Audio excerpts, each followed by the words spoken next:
inquisitive. We standing with this ranger last week, and he's asking a million questions, and my daughter is too. And honestly, all the adults are listening for the answer, because they're pretty good questions. And the ranger says, you guys are scientists. You know why? You ask more questions than you have answers. And I honestly believe that as Christians, we should ask more questions than have answers. Faith is faith, but inquisitive nature is still an act of faith. And so one of the things that Ms. Anderson and I would like to open up with middle schoolers is open dialogue with questions. Our culture seems completely counterintuitive to the Bible, but it's not. And so we have to be able to ask tough questions. One thing I'm really excited about is once a month, we're going to pull the middle schoolers out of chapel, and I'll do an age-specific chapel time. You know, last year trying to prepare for a chapel, 4 to 14 is a hard age to hit.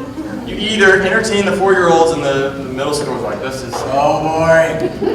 Or you entertain the middle schoolers and the 4-year-olds are running around circles in front of you. And so once a month, I think everyone wins with this system.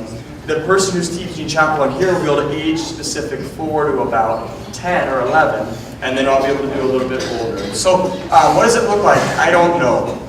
Ms. Anderson doesn't know, honestly. But we're going to go into it. We're excited. We're going to be praying for your child. We want to partner with you if you're a middle school or if you're a younger parent. We want to help you become connected. If you feel like I'm not making connections here, talk to Ms. Anderson or talk to me. I love talking to people. I love trying to connect people. We are a body. We are not the local church. We're not trying to replace the local church. We're not trying to say we're a middle school youth group and you don't need church. But we're a part of the local church. Reality is, if you're a faithful person and you go 1 to 2 times a week, you're getting maybe 3 to 4 hours of church a week. Your kids are getting 27-ish hours of school. So we have a big part in the discipleship of the children. And so if you have any questions, come talk to me. Like I said, I'm just excited to work with Ms. Anderson and see what God has in store for all of our kids. You know, I think I could probably say every parent in this room has the same goal. And I don't care that my kids are rich. I don't care that my kids are successful in their job. I care that they love Jesus, they want to serve Jesus, and they want to walk like Jesus the rest of their life. The rest of it comes secondary. And so with that, I'm going to go ahead and pass it off to Ms. Anderson.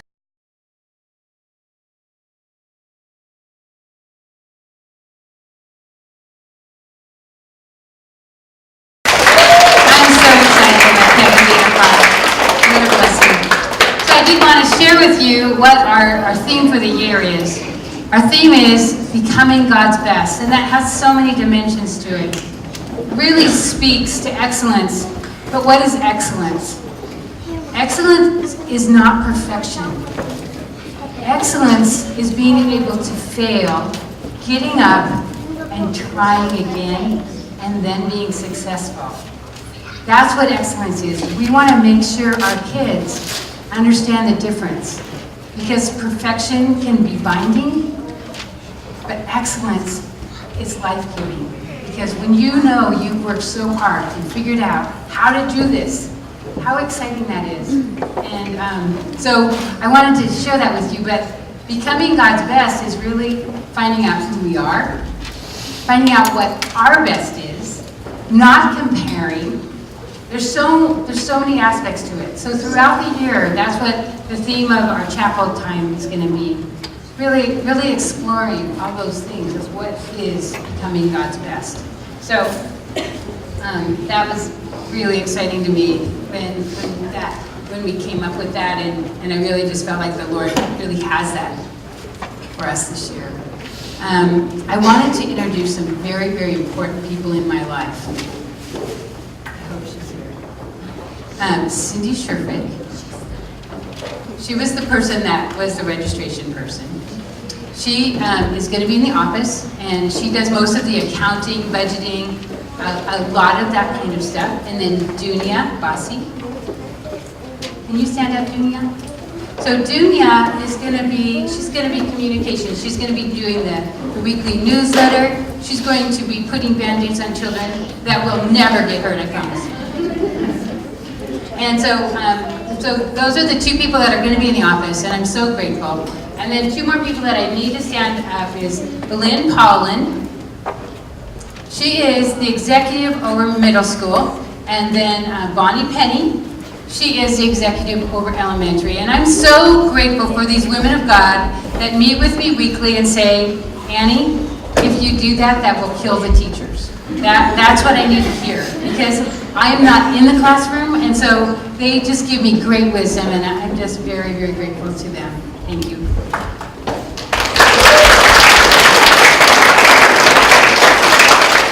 The other person that I need to introduce you to, that she wants to know you really well. She wants to know you really well. And we'll be hearing a little bit more from her as the day goes on. But that's Michelle Cron right there. She is everything events. She makes everything beautiful, and I'm so grateful for her. So grateful. Okay, the important things you need to know.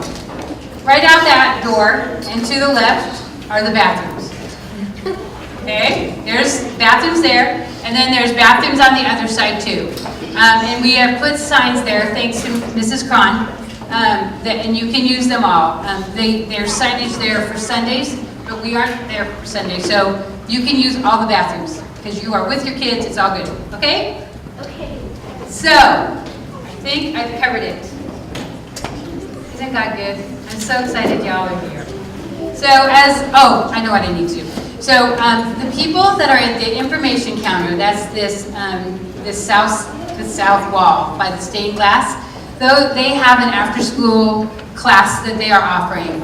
Taekwondo and dance. The dance is the first time that we've ever done that. Liz Dunzman is going to do that, and she is wonderful. She really wants to think about movement, and she wants to incorporate working with it.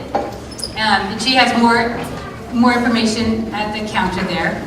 And then Taekwondo is on Tuesdays, dance is on Monday, and on Thursday we're having PE. And Christine Kling is going to be our PE teacher for the elementary, and she's also going to do the after-school program. The Weavers are taking a new step into their life, so Christine agreed to do the after-school PE on Thursdays. Now, she was going to be here until her husband got a concussion. So, she's in McCall still. I guess it's really hard to drive when you have a concussion, so I said, please stay. It's good. So, we will be getting more information out to you to sign up for that. That's probably going to start in a couple of weeks. Okay? Is there anything I'm missing? I tell them where they need to be back in here. Yes. Okay. So, in your folders, you see the agenda. And I am proud to say we are right on time. So, between now and, I don't have the agenda with me, 10:40. Do they have an hour? Yeah. Between now and 10 o'clock, you're going to walk your kids to their classes, shake their teacher's hands, show them where their stuff is going to be, where their desk is. At 10 o'clock, they need to stay in their classrooms. You will have the opportunity to sign up for after-school programs, be part of the shirt exchange, or just get to know each other. You will be back in here as parents or grandparents, the co-teachers, at 10:30. And bathroom. You can also use the bathroom in that time as well. And finish registering, because we want to make sure you get that signed in, okay? So Lord, we just come to you and we say thank you. And we ask God that this would be a fruitful day for everyone. That the kids would all know how very loved they are by their teachers and their peers, and that the parents would go away feeling equipped and ready to do this year. Thank you, God, for your faithfulness. In your name I pray. Amen. Thank you, everybody.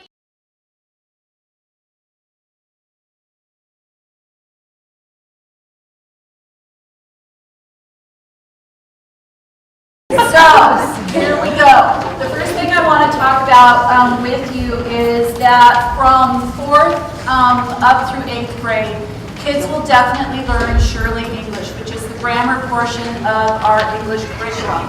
3rd grade, they will be introduced to it through BJU, but they'll also have a little bit of Shirley. So I wanted to talk to you about the first page on your handout, Navigating the Wilds of Shirley at Home. I will not read the entire thing to you because I did work for the state of Idaho for several years, and I have experienced death by handout or PowerPoint when the presenter believes that you can't actually read. And so what I want to point out to you is that for the purposes of dealing with Shirley English with your child at home, is that really what it's for is to learn the basics of the English language, grammar, punctuation, capitalization. Writing will probably be done more through BJU. Shirley English does have some writing components in it. By the time they get to middle school though, by the time they get to me, 6th, 7th, and 8th grade, I have a deep belief that I have found better curriculum online, actually through University of Purdue, the Al Purdue website. It will actually get them more prepared for high school than what Shirley is going to do for them. And so even though I continue to teach them the components of grammar in middle school, I teach them to write, not using the Shirley English. So what I need you to need to know about the Shirley textbook is whoever wrote it was completely drunk.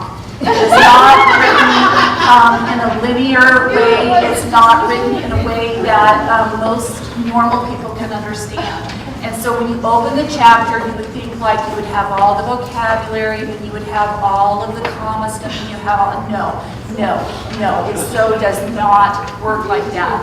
And so just know going into it that when your kid brings their Shirley textbook home and you open it up, it's going to make no sense to you. And that's okay. It doesn't have to. Because what I have done for you, yes, stayed up late into the night and wrote down chapter by chapter what the basic things are within each chapter that your kid's going to learn.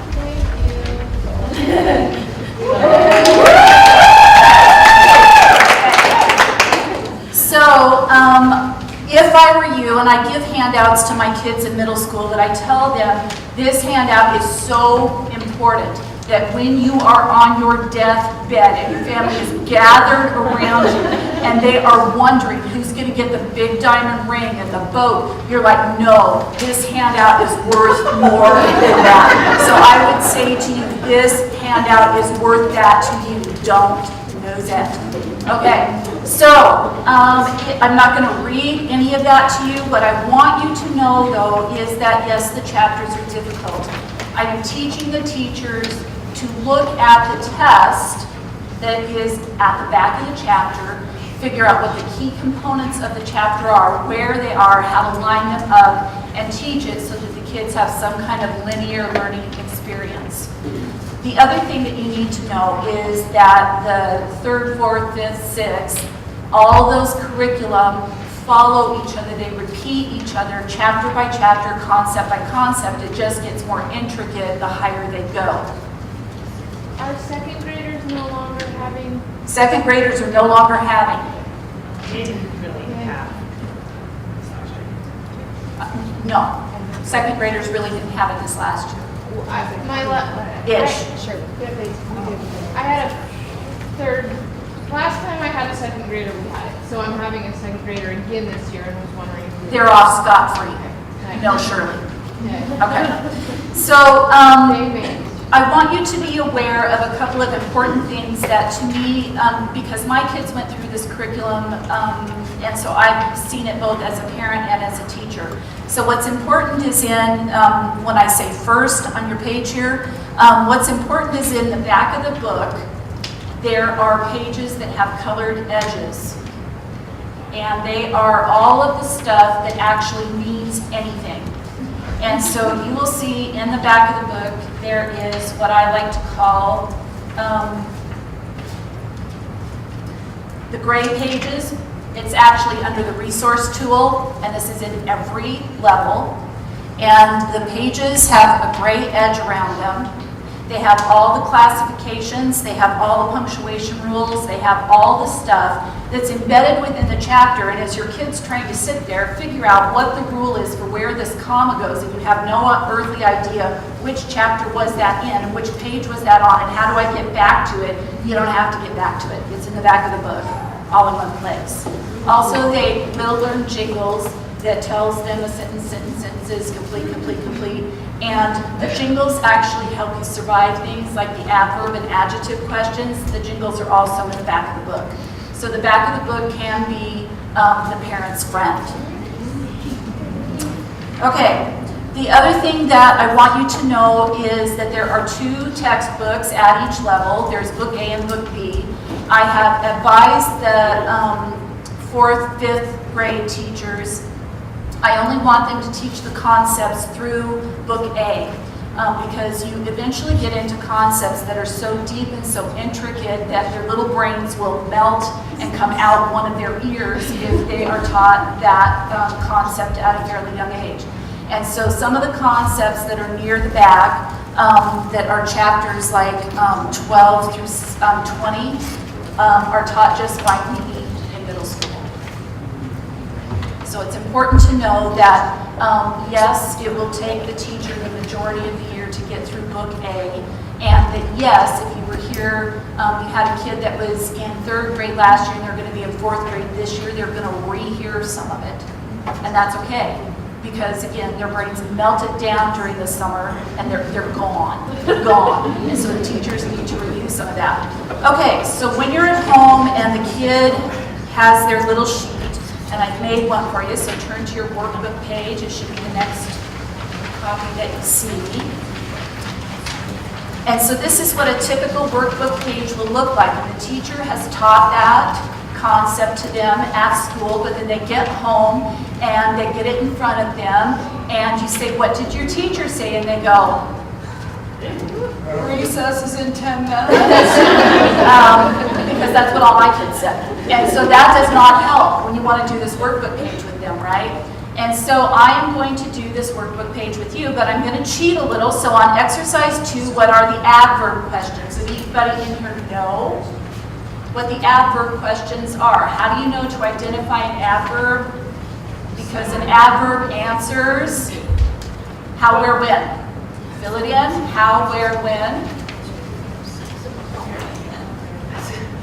An adverb answers how, where, when. So fill that in for your adverb under exercise 2. Under exercise 3, what are the adjective questions?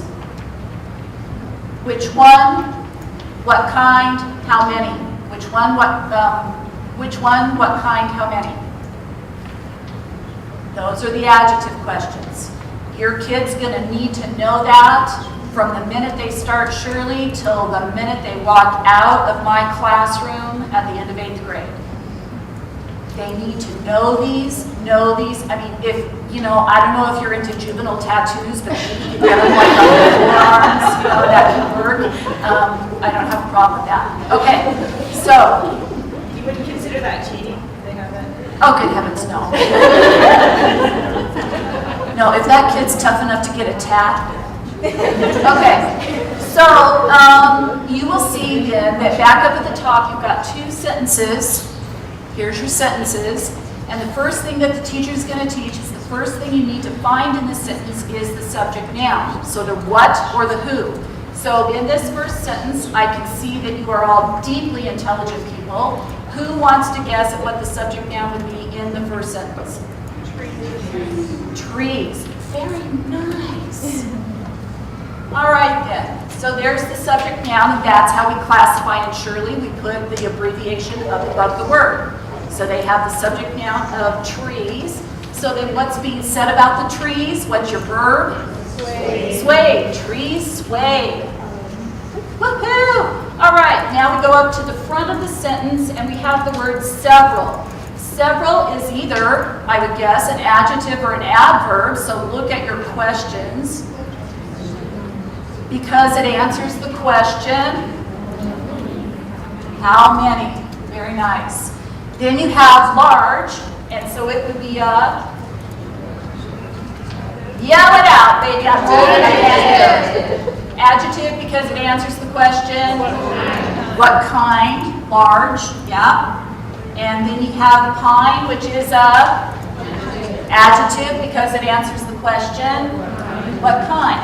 Good. Okay, so as you're doing their homework, you're helping them with their homework. You're not doing their homework. Or yeah, I actually show up at your house and we have a little talk. So don't do their homework, but as you're helping them with their homework, this is the pattern that you will be doing with them if they have forgotten what in the world, how in the world they're doing this. Okay? So then, We're this far through. We've got our subject noun, our verb, a few adjectives, and so then we have the word quite, and it would be a adverb answering the question, how. Very good. And so, if it's an adverb, what would be your guess as to which word is it modifying, or which word is it, I hate the word modify, which word is it messing with? Okay? Quite how? Quite slowly. Good. So what you see is that adverbs don't only modify verbs, they also modify other adverbs. Okay? So slowly is messing with or describing sway. Yes. And so it's actually modifying this, and this is actually modifying that. Okay, and then we have overhead. Adverb answering the question, where? Very good. All right. So then we have, and I know you remember this, you all remember this, we have a simple subject, and so the simple subject in this sentence would be trees is the simple subject, and what would the simple predicate be? Swayed is the simple predicate. Okay? Which means that the rest of this is the entire subject, and as they go further, that will be a single underline, and this is the entire or the complete predicate. Predicate's a really stupid word. I think it's probably actually British. So in my class, we call it the complete verbicate. Okay? And it gets a double underline.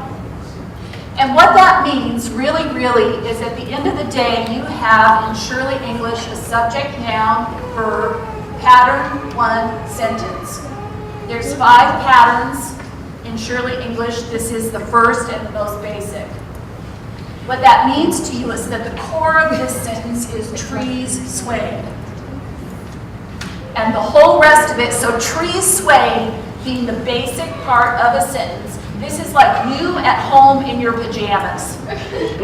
This part of the sentence is you at home in your pajamas. If you add all of this stuff, this is you dressing up to go out, right? This is all the dress up that actually just makes this more interesting, but it doesn't change the core of the sentence. Okay? All right. So, next one up. 3 aluminum canoes drifted very slowly away. Okay? Subject noun is? Canoes. What's being said about the canoes? Canoes drifted. Verb.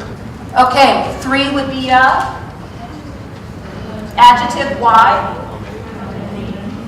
Okay, how many? Aluminum.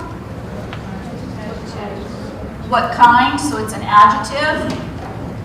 Very. Why? How what?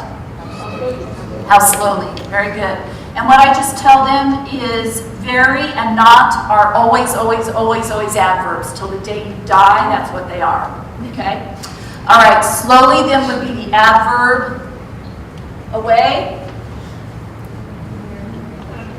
Another adverb. So part of what Shirley English does is they're counting on kids, I guess, not being very smart. And so when they first teach it, they teach it this way so that all the adjectives are with its subject noun and all the adverbs are with its verb. And so initially it's very, very simple. And this is one of the initial lessons that you'll see. Okay, so the other thing then that you see on that page, and so this is how you would deal with homework, right? And again, you're not going to, unless you're teaching Shirley English, you're not going to remember what all these labels are. And where are they? The grade pages. That's right. Okay. So know your grade pages. Know them, love them, respect them. Okay. So then you'll see the other thing that you have on this page, and this is part of Shirley English throughout all of the grades, is you have an analogy set here. You guys remember analogies? The 5 different types, okay? And then you have some editing down at the bottom. And what I've described to the teachers that teach this is often Shirley will give you an editing guide, like this where it says how many capitals you need to find, how many commas you need to deal with, how many periods, different from end marks, right, that you need to find and place in the sentence. Now, there are other times when Shirley asks the child to place the punctuation rule number above or below, and I tell the teachers, don't have the kids do those exercises. Don't, Eli, have the kids do those exercises. Mrs. Jewel, don't have the kids do those exercises. Because unless your kid's going to grow up to be a Shirley English teacher, there is no way they need to memorize the Shirley version of what number goes with what punctuation rule. No way. Megan, where's my, oh yeah, I'm your favorite. Okay, so absolutely none of the teachers should be making the children memorize which punctuation, like you capitalize the first word in the sentence because, and that's rule number 1. No. They should never have to know that, ever. Now they should understand the skill, definitely, but I do not want them doing stupid memorization like that. Also, I've instructed all the teachers that eventually when you get to teaching prepositions and objects of the preposition, there's not a kid out there who should have to memorize all 52 of them, right? And so I keep them on a poster in my room and they can look at them anytime during a test, working on worksheets, because why would anybody make a kid memorize all 52 prepositions in the English language? That's crazy. Okay, and just, I even have some moral issues with it.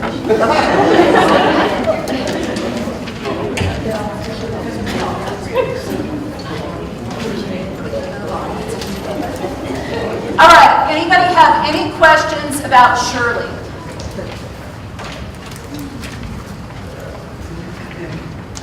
Oh, that was easy. Yay. I guess for the third graders that did not have Shirley in second grade, Yes, ma'am. do we have a bridging strategy? Because I had a third grader 2 years ago that didn't have any Shirley before that, and it was tough. Third grade has picked up BJU, which has some grammar in it. I've not done a comparison to see what it looks like, but they've hung on to the Shirley book so that they can introduce the concept of Shirley and how it works within third grade. But I don't know how much of like the worksheets and stuff she wants to use, Mrs. Galvin. I don't know. So for new students coming in fourth grade, Yes, ma'am. we use Shirley, are they going to use? No, because they're brilliant. We might have a back No. Talk to your individual teacher. I have been amazed at how quick, and the lesson I just had you do is a little ways in. I mean, when you diagram sentences, it actually just starts with the subject, noun, and the verb. Plus, they're coming in at a lower level than what I just taught you. I'm in the 6th level here. And so, yeah, the concepts are the same. They're similar. But they'll be okay. They'll be okay. And so the reason that I believe Shirley should be taught at all is not at the end of the day for them to be able to diagram a sentence, but at the end of the day, if you don't even know if you've written a sentence, then you can't write a paragraph, and you can't write an essay, and you can't go to high school, and you'll end up living under the bridge. And so that's why I believe in this, because I believe that it's a foundation that you build on to get you where you need to go. Part of how I know this is because I have a senior in high school and a junior in high school at Renaissance High School, which is a higher level high school, and I know what they need to know. I know what they need to know. And so my goal as a 6th, 7th, 8th grade teacher, especially the 8th grade teacher, is to get them ready enough for high school that they don't go there, lay on the floor, and cry. I want them to be able to survive it and do well with it. And the other reason that I believe in this particular curriculum is because, and you don't see it in your kid books, But in the teacher edition, you see throughout the chapters that each lesson is set up to meet a specific state standard. So I know when I've taught this that I have met the standards I need to meet for those kids. And if you ever want to know how I know that, I've actually gone through each state standard and written underneath it the material that I use that meets that standard, and I can give you a copy of it. So I know I meet them. I know I do. Okay, let's move on to writing. Just to answer that question, I think you will be okay, but as a parent, You'll be okay. it's really helpful what she just shared, and to be able to follow what your student's doing so that you understand, you know where to find these references, you know what those letters are, then it's much easier to help the students, and they learn faster than us, I promise. They do, and you know, I remember the first time my kids came home with this stuff, and I looked through it, and I was just like, yeah, that's just crazy sauce. We need to go talk to the teacher, and it took me a while to educate myself well enough to know what I was doing and what they were trying to accomplish. So it'll be okay. All right. So again, with Shirley as the foundation for writing, then especially once they hit 4th, 5th, 6th grade, 7th, 8th grade. I really am wanting them to not just rest here. I want them to learn how to become writers. And so my goal for them is to be able to express themselves well. And in middle school, what is important is that I teach them these skills so that they can write, so that if you have a history paper, you have a science paper, or you have a book reporter, the math teacher gets crazy and decides to have them write an essay, they actually can accomplish that. And if you can write well and you can express yourself well, you can do any job out there, right? You can do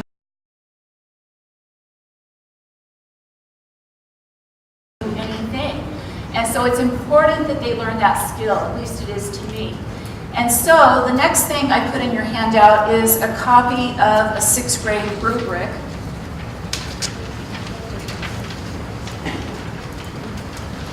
And I believe deeply in rubrics, just not the ones in the Shirley textbook.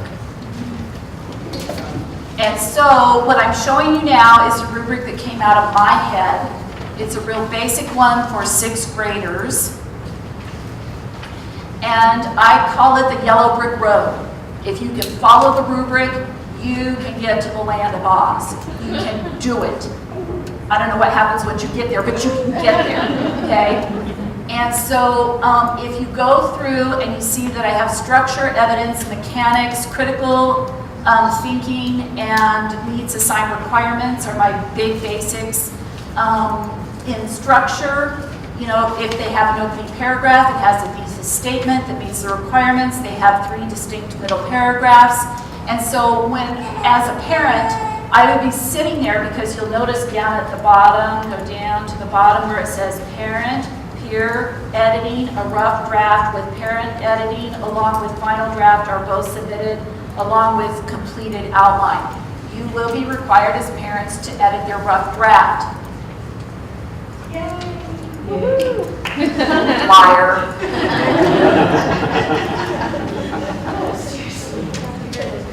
So you're thinking to yourselves, well, what does that mean for me? What that means for you is that, yeah, you look at their sentences and go, is that a complete sentence? You look to see, do they have the basic commas that really, really ought to be between city and state? You know, the ones that are in the back of the book in the pages. Yes.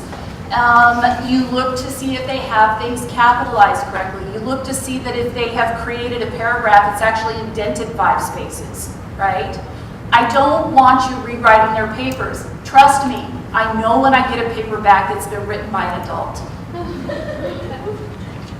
Most of the time. Not every time. I don't want you, because they're going to sound like a kid when they write, and that's okay. You're wanting them to figure out how to hang together a sentence, and then how to hang together a paragraph, and then how to transition to the next paragraph, and that's what You're wanting them to learn these skills. Along the way, though, we all need editing. I have yet to write an essay or any kind of document that somebody can't find a mistake in, right? And, oh, by the way, if you have a kid in one of my classes, if they can find a mistake of mine, either on the board or in RimWeb, it's worth candy. And so I encourage them to find mistakes. Look for them. Hold me accountable if I made one. I'm okay with that. And so as a parent peer editor, that's your job. Now, if you run into a sentence of theirs that is extremely mangled and it's very hard to understand, have them read it out loud to you. And when they realize that it's a really awkwardly composed sentence, then you can help them recompose it, definitely. But I don't want you writing their papers for them. Do they need to learn how to type? Yeah, by middle school they so do. Do I want you staying up till midnight watching them cry because they type like this? No, I don't. And what we did at my house is my kids typed a paragraph, then I typed the next one. Then they typed the next one, then I typed the next one until they became, more advanced typists. But do they need that skill? They so do. Part of what you'll notice in this rubric is that they need to have the skill of being able to know their font size. They need to double space. They need to use Times New Roman font. They need to have 1-inch margins out of the edges of the paper. All of that is in preparation for a high school paper that will be in the MLA format. By the time they get to 8th grade, they're going to know the MLA format inside and out, and so will you. And they'll be ready. Okay? So that's what one of my rubrics looks like. So if you move on, then I should have an outline. Okay? So let's talk super basically about how one sets up an essay. And I encourage the teachers in 3rd, 4th, 5th that as you go along with grammar and as they get more settled in how to constructing a sentence and then a paragraph, start moving them into outlining so that they have a way to then write an essay or a paper or whatever in some kind of logical order, because I've met your children. They are not logical creatures. And so you have got to find a way to help them put their ideas down in some kind of logical order. You really, really do. And so one of the things that I do in middle school is maybe like on Monday, I put a topic on the board, they write an outline for that topic, they fill in an outline. The next day, they take their outline out, they get out a blank sheet of paper, and they fill it in as a full-on paper, right? They write the little essay or the little paper off of it.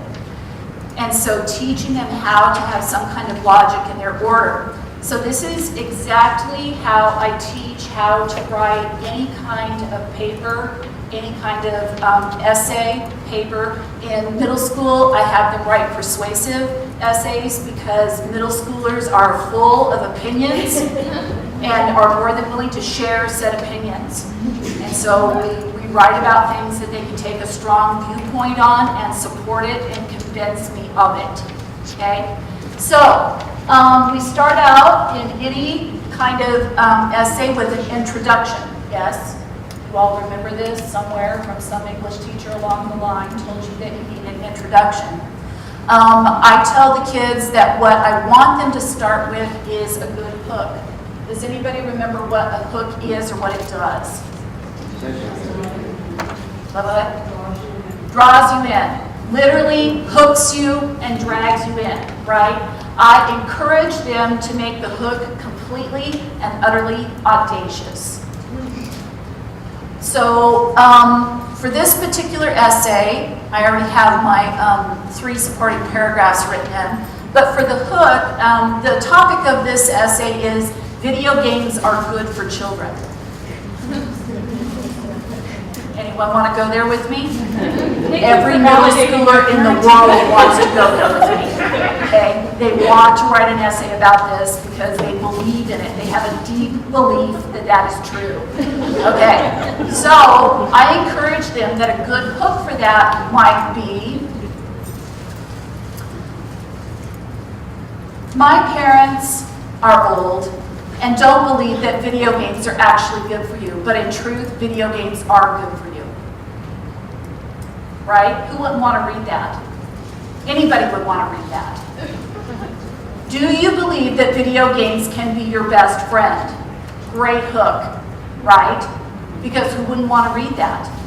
Does the hook have to be true? No. Can the hook be a question? Yes. Can anything else in this be a question? Probably not, but the hook can. Can you use an I statement in the hook? Yes. Can you use an I statement in your topic or thesis? Generally not. So the hook is where you can get away with anything, everything. The point of the hook is to make people go, what? So then the next two sentences better be a way to calm your reader down, because your reader is now having heart failure and they're on the floor, right? They're like, so now you need to calm the people down, and you do that by saying, this may be what some people believe, but, right? And so then you go on to explain part of what you want to talk about. But then you get down to your topic or thesis sentence, and in my world, in my life, until you become a very accomplished writer, your thesis and your topic is always the last sentence in the introductory paragraph. Because until you become an accomplished writer, you don't have the skill it takes to put it anywhere else than that. So it is always the topic / thesis is always the last sentence in the introduction. In 6th, 7th, 8th grade, I make them underline it because I have read more than my fair share of essays where they didn't underline it. I picked out the thesis, or I picked out what I thought was the thesis and had them come back later and go, oh, I forgot to underline it. And they underlined a whole different sentence than I would have picked as the thesis. Or I've had a kid write the thesis and then never refer to it again ever in the whole rest of the paper. And so I make them underline it so that we both are at least imagining the same thing is about to happen. Okay? And it's good. It's a good way to make them accountable. To underline just in the outline that they're doing, or is it underlined all the way through in the draft? The final copy, it should be underlined in that final draft. And so when I get, and I don't care, I mean, in middle school, the rough draft can be either written or typed, I really don't care. But I want to see the parent editing marks on it. And then the clean copy needs to be typed. And yeah, usually in the rubric, I don't know if I put it in this first one, but usually in the rubric it talks about that your thesis needs to be underlined. It says so. So yes, I definitely want that because again, they're such squirrels. Yeah, it has it. If you look on the rubric, underline your thesis. Okay.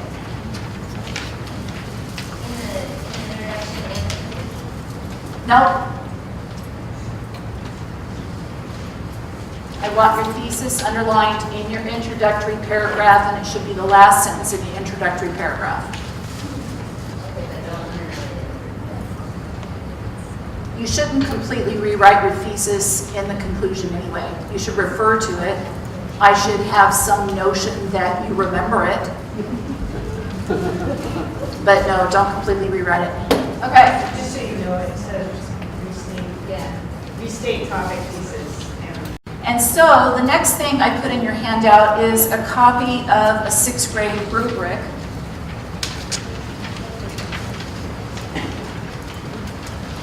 And I believe deeply in rubrics, just not the ones in the Shirley textbook.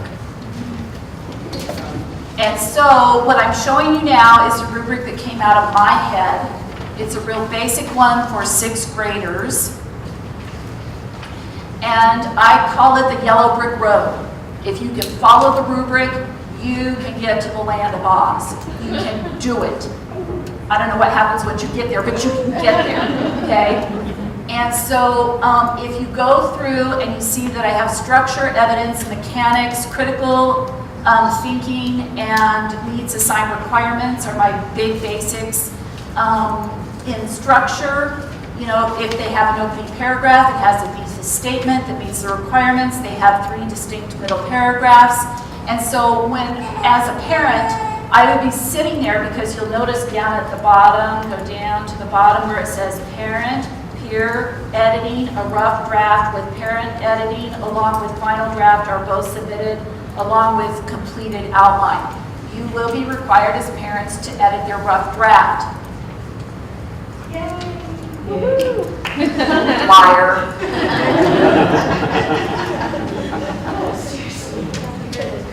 So you're thinking to yourselves, well, what does that mean for me? What that means for you is that, yeah, you look at their sentences and go, is that a complete sentence? You look to see, do they have the basic commas that really, really ought to be between city and state? You know, the ones that are in the back of the book in the pages. Yes. You look to see if they have things capitalized correctly. You look to see that if they have created a paragraph, it's actually indented 5 spaces, right? I don't want you rewriting their papers. Trust me, I know when I get a paper back that's been written by an adult. Most of the time. Not every time. I don't want you, because they're going to sound like a kid when they write, and that's okay. You're wanting them to figure out how to hang together a sentence, and then how to hang together a paragraph, and then how to transition to the next paragraph, and that's what you're wanting them to learn, these skills. Along the way, though, we all need editing. I have yet to write an essay or any kind of document that somebody can't find a mistake in, right? And, oh, by the way, if you have a kid in one of my classes, if they can find a mistake of mine, either on the board or in RimWeb, it's worth candy. And so I encourage them to find mistakes. Look for them. Hold me accountable if I made one. I'm okay with that. And so as a parent peer editor, that's your job. Now, if you run into a sentence of theirs that is extremely mangled and it's very hard to understand, have them read it out loud to you. And when they realize that it's a really awkwardly composed sentence, then you can help them recompose it, definitely.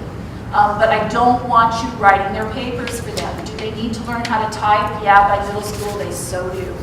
Do I want you staying up till midnight watching them cry because they type like this? No, I don't. And what we did at my house is my kids typed a paragraph, then I typed the next one. Then they typed the next one, then I typed the next one, until they became, more advanced typists. But do they need that skill? They so do.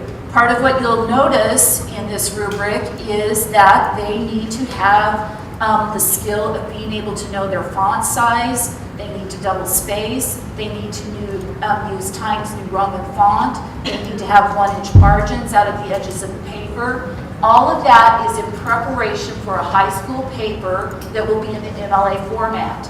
By the time they get to 8th grade, they're going to know the MLA format inside and out, and so will you. And they'll be ready. Okay?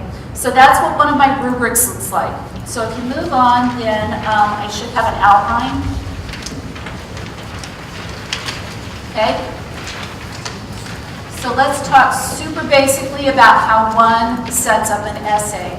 And I encourage the teachers in 3rd, 4th, 5th that as you go along with grammar and as they get more settled in how they're constructing a sentence and then a paragraph, start moving them into outlining so that they have a way to then write an essay or a paper or whatever in some kind of logical order, because I've met your children. They are not logical creatures. And so you have got to find a way to help them put their ideas down in some kind of logical order. You really, really do. And so one of the things that I do in middle school is maybe like on Monday, I put a topic on the board, they write an outline for that topic, they fill in an outline. The next day, they take their outline out, they get out a blank sheet of paper, and they fill it in as a full-on paper, right? They write the little essay or the little paper off of it. And so teaching them how to have some kind of logic in their order. So this is exactly how I teach how to write any kind of paper, any kind of essay, paper. In middle school, I have them write persuasive essays because middle schoolers are full of opinions and are more than willing to share said opinions. And so we write about things that they can take a strong viewpoint on and support it and convince me of it, okay? So we start out in any kind of essay with an introduction, yes? You all remember this somewhere from some English teacher along the line told you that you need an introduction.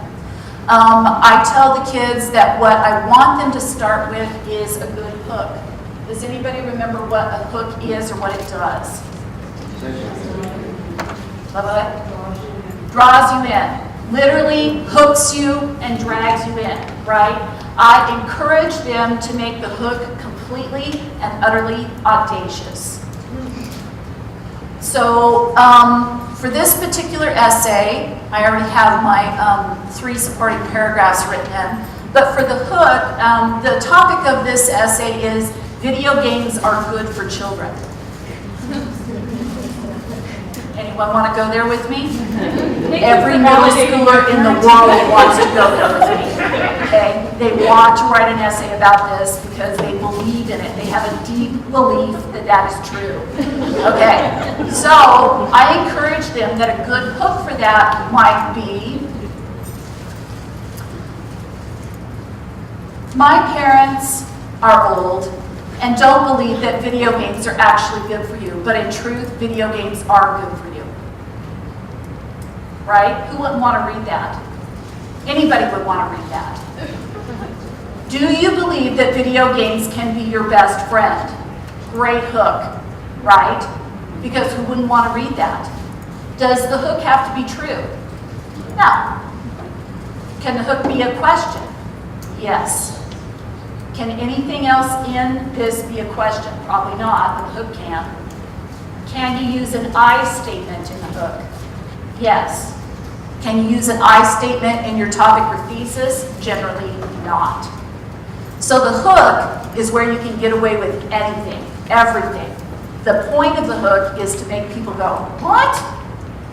So then the next 2 sentences better be a way to calm your reader down because your reader is now having heart failure and they're on the floor, right? They're like, so now you need to calm the people down.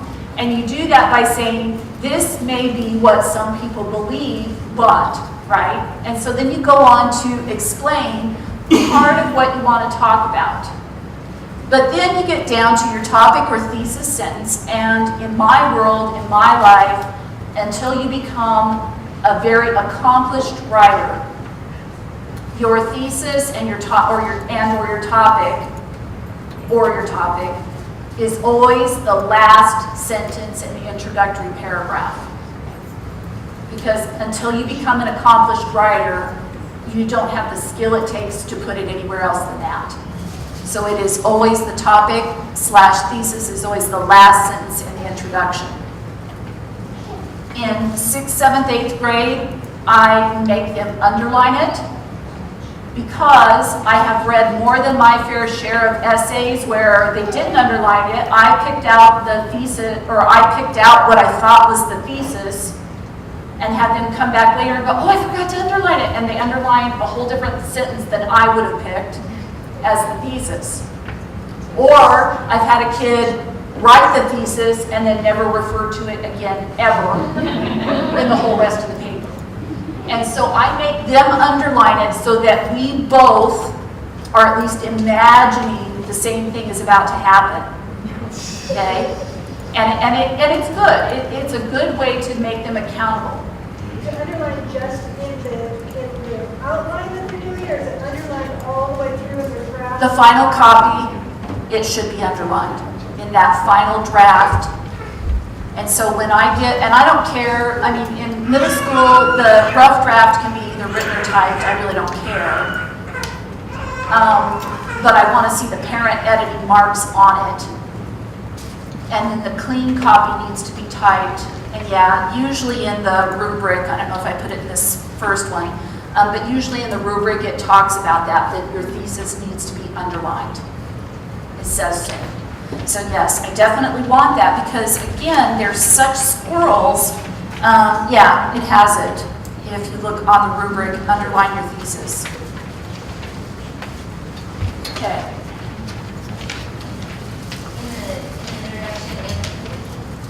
Nope.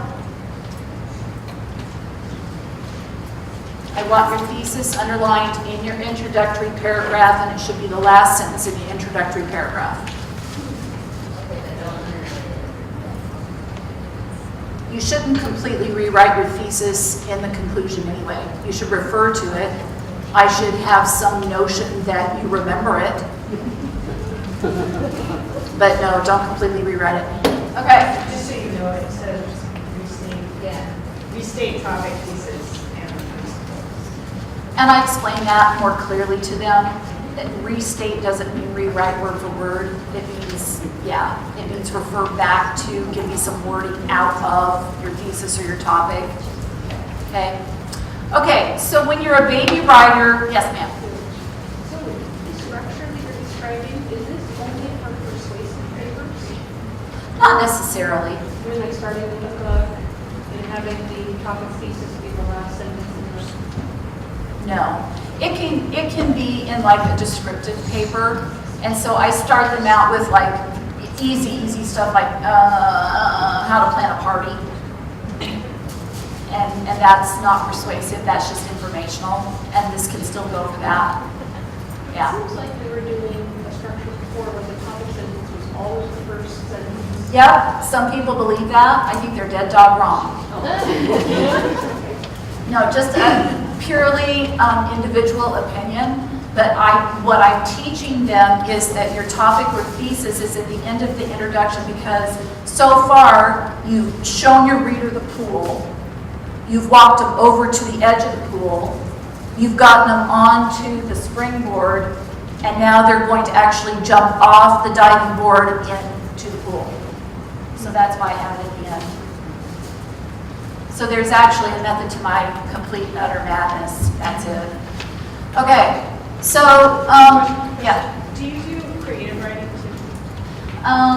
When they're in the upper levels, we start to look at different kind of poetry and stuff. For 6th, 7th, 8th grade, they do story writing after mid-year because that's when I teach punctuating dialogue, which you actually have to write a story for the most part. I mean, you don't always have a story where characters talk back and forth, but since that is the natural progression and surely come to punctuating dialogue about mid-year, that at mid-year we do story writing and there are different rubrics for that. Yeah. Okay, so if our idea here is that video games are actually good for you, right? So what I tell baby writers then is that your thesis can actually have your 3 points within it. And so you can actually say video games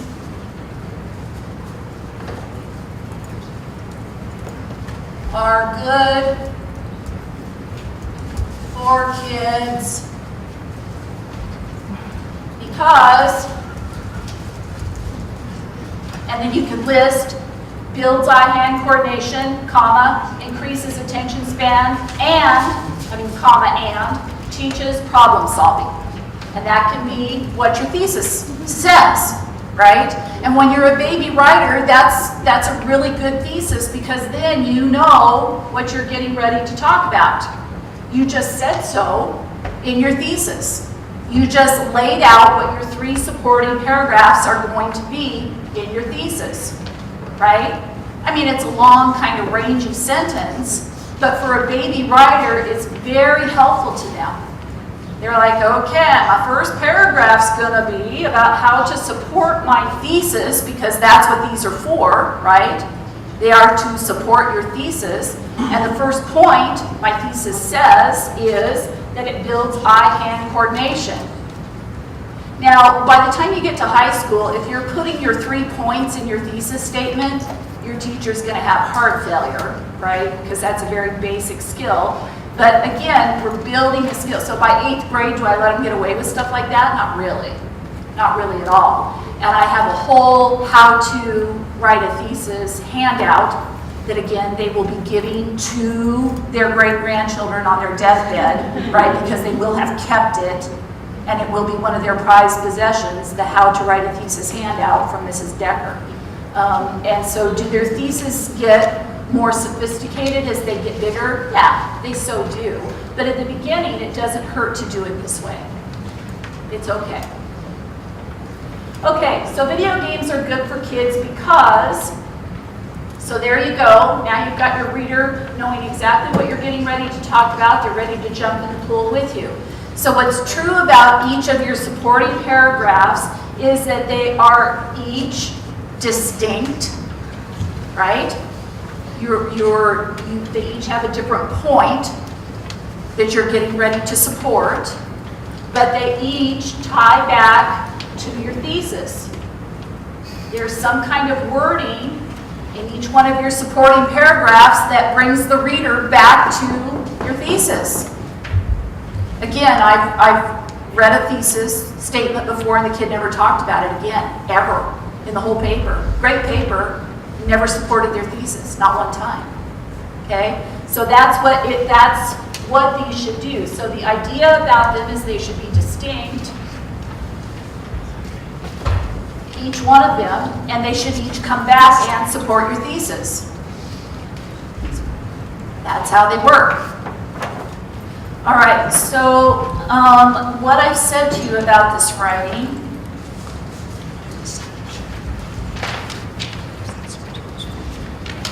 and it's the page that I didn't get stapled. So a little extra page. It didn't get stapled because I thought to myself after I made the packet, oh man, maybe they really don't remember how to do citations. Okay, I'll make a page. And so I made you a page about how citations work. So in 6th grade, I start them out doing source citations. What I bolded there is exactly how it'll look. So here may be in your essay, that may be your first supporting paragraph. And what you see there is, according to CNN, comma, quote, capital, there was more than 50% increase in murders in just 1 year in Chicago, hit 500 homicides before the end of the summer in 2016, period. In 2015, comma, the city had less than 500 homicides total, quote. The end mark's not there. The quote is, then you have the citation in parentheses, and then you have the end mark. That's how you cite your source in 6th grade. It's important for them to know how, because this is an MLA citing, and so they know how to cite a source. They know they need a source, because if you write a supporting paragraph, but you don't give me any resource to support your paragraph outside of what's in your own brilliant mind, I'm not going to be as convinced. And so each paragraph, each supporting paragraph needs at least one cited source. Yep? So along with citing their sources, then are they including a page at the end that has all of those sources listed? So if you look at the handout in 7th and 8th grade, they sure do. Okay. In 6th grade, maybe not up until the end of the year, I don't have them create a works cited page. I mean, it's a work in progress, them even figuring out how to get a source. Now, for the purposes of teaching you, I bolded the cited source. That should not happen in their actual paper. I was just trying to illustrate to you, here's an example of how you cite a source, okay?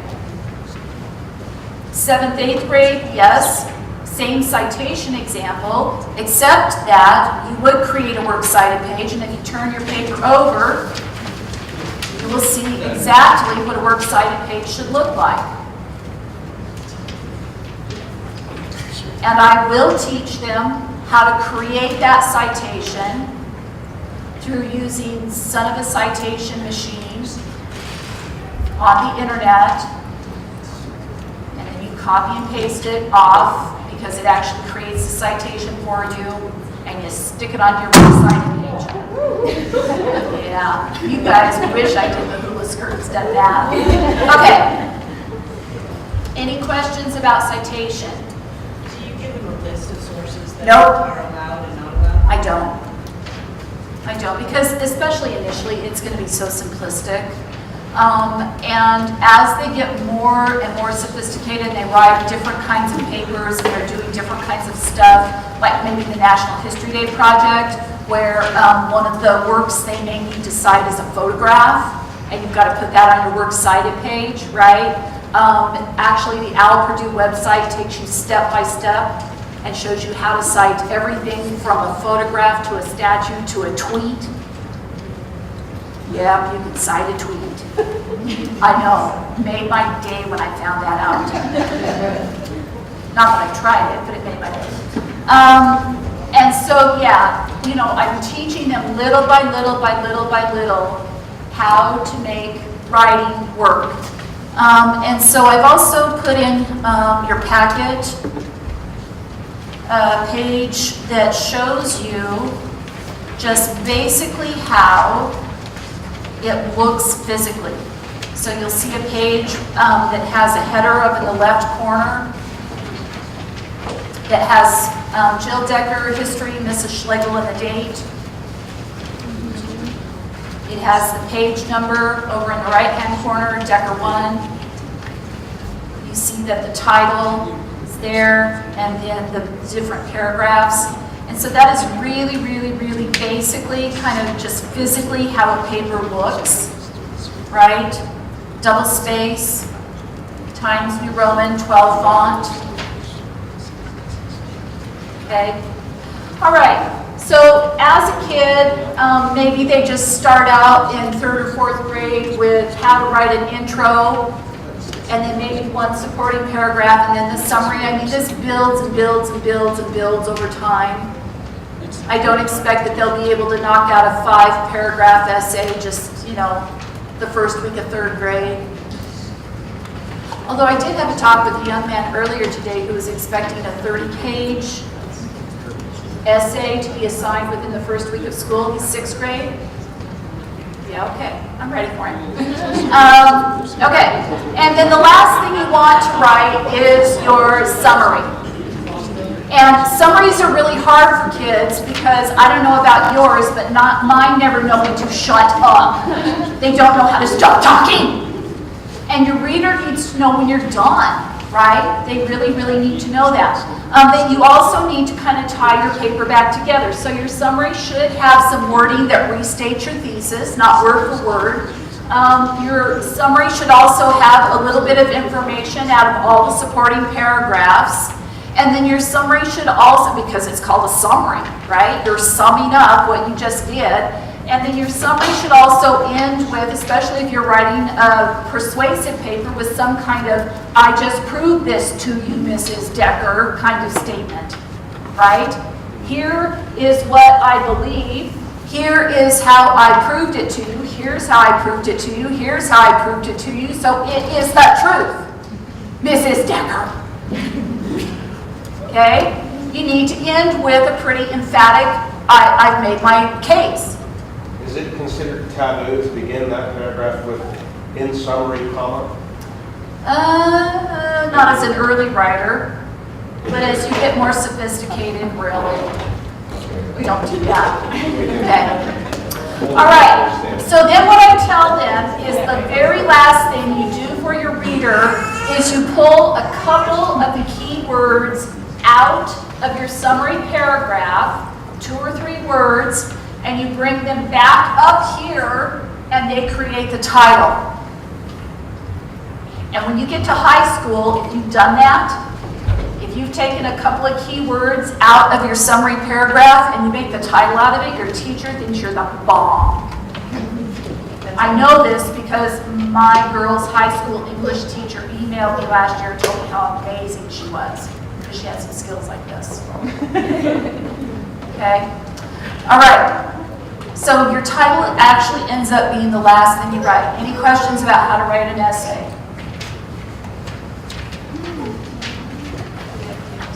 okay? So, what you need to know is that in middle school we talk, we being the grown-ups, talk. And so, the history teacher knows when I have taught them a certain skill. The science teacher knows when I've taught them a certain writing skill, so that then when they assign an essay, they know what they can put on their rubrics and hold the kids accountable for, because Mrs. Decker has taught them that skill in English. And so all of us work off the same kind of formatting.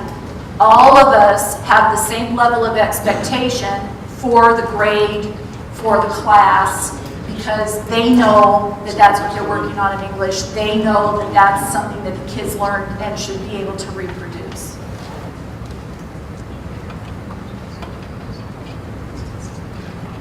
About how many papers do you do a month? 20,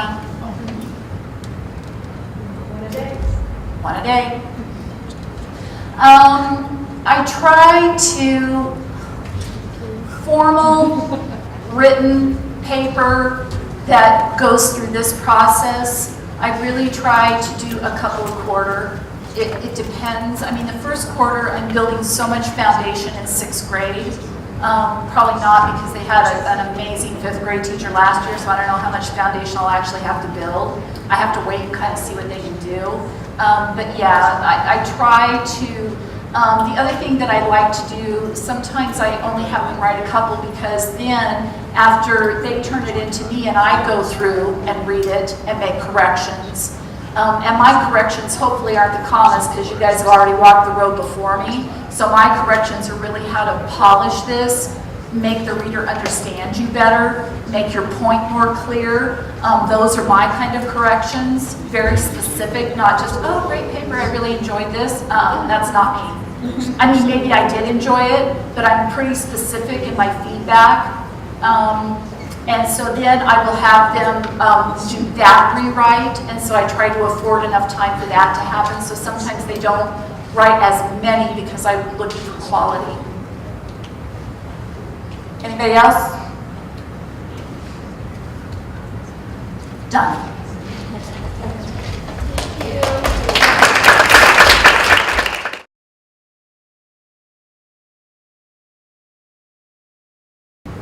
I would like Michelle to come on up.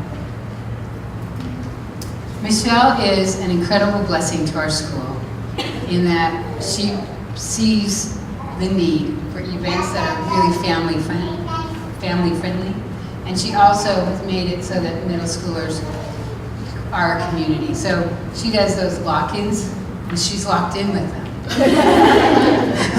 It's not an overnight. So does everybody have your folder? In your folder, there is a few documents regarding volunteers. So I'm going to let her take over. And then I will finish. Okay. So just to let you know about me for a minute, I have been at Vineyard here. Let's see. We've left and we've come back, and I have 3 boys, and they are in 9th grade, and a 7th grader, and a 4th grader. So far, we've covered, at VCA, we've covered 2nd grade all the way through 8th grade. So, we haven't been here that many years. I just have 3 kids, and it seems like we've just covered all those classes. So, every year seems to get exceptionally better here. I think Annie is amazing. When we came years ago,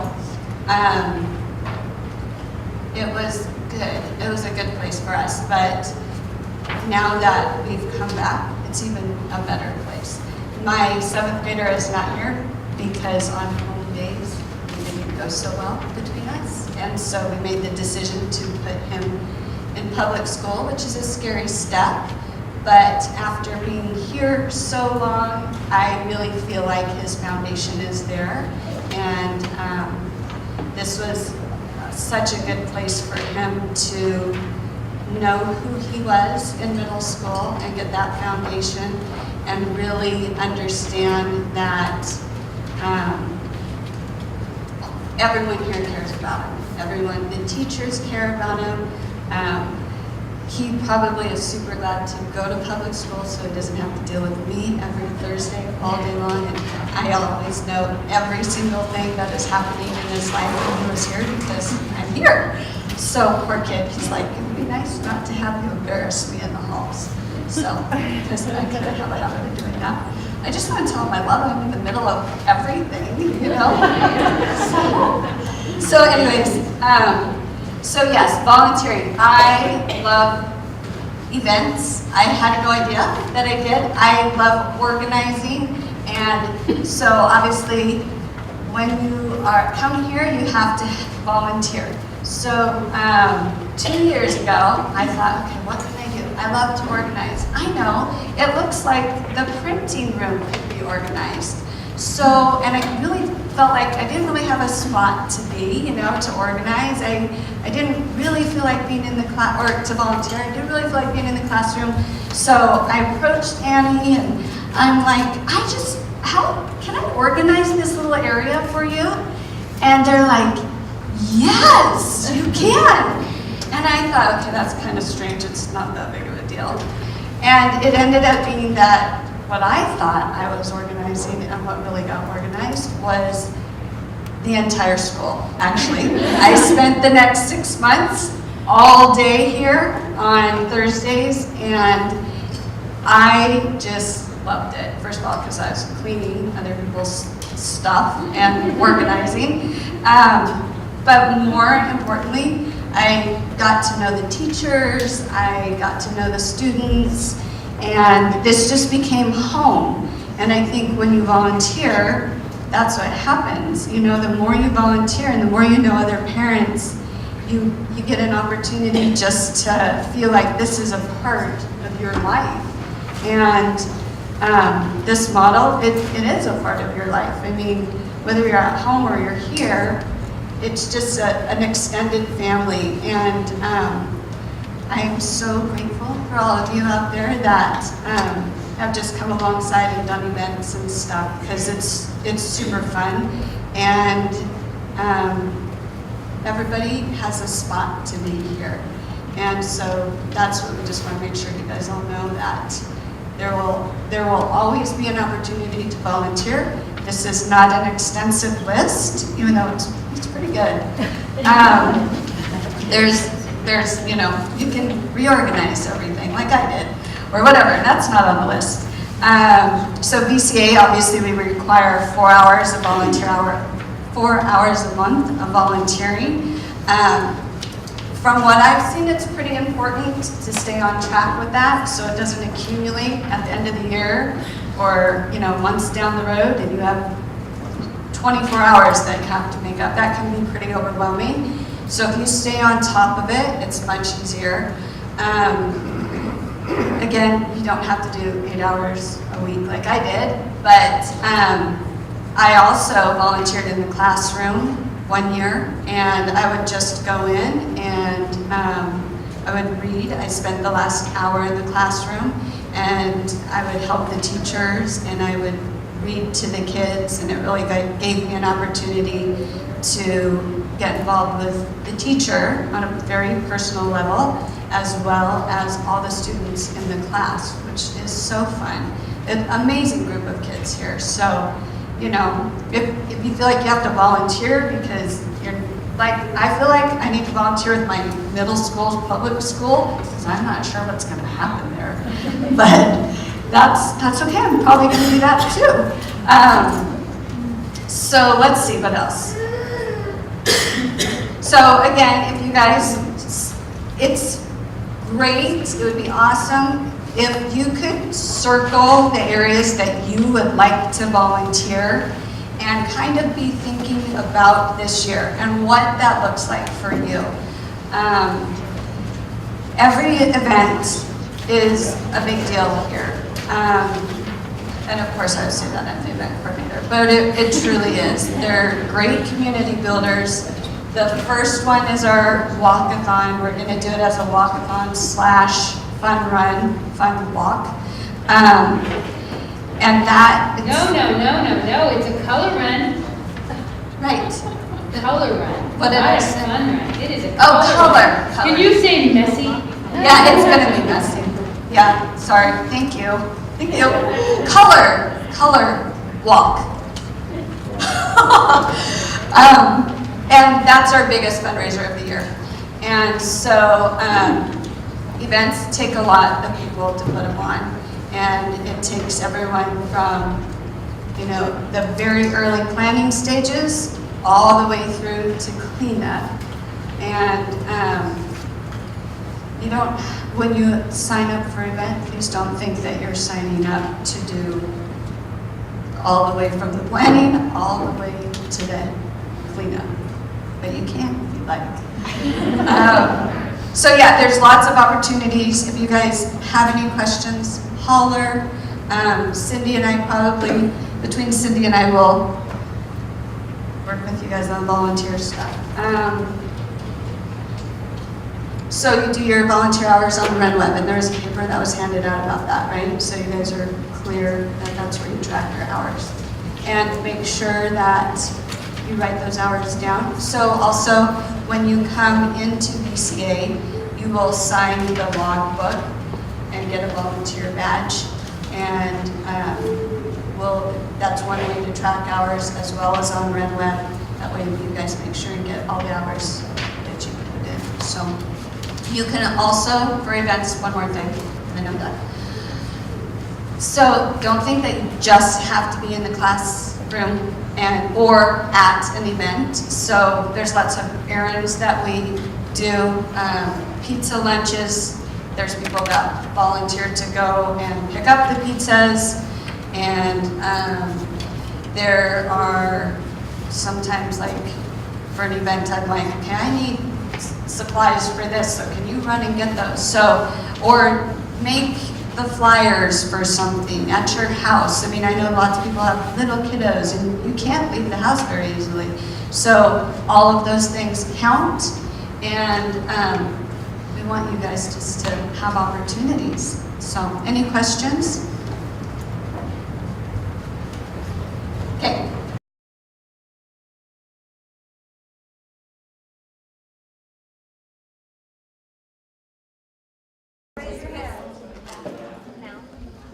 Or just come on up and get it. How's that?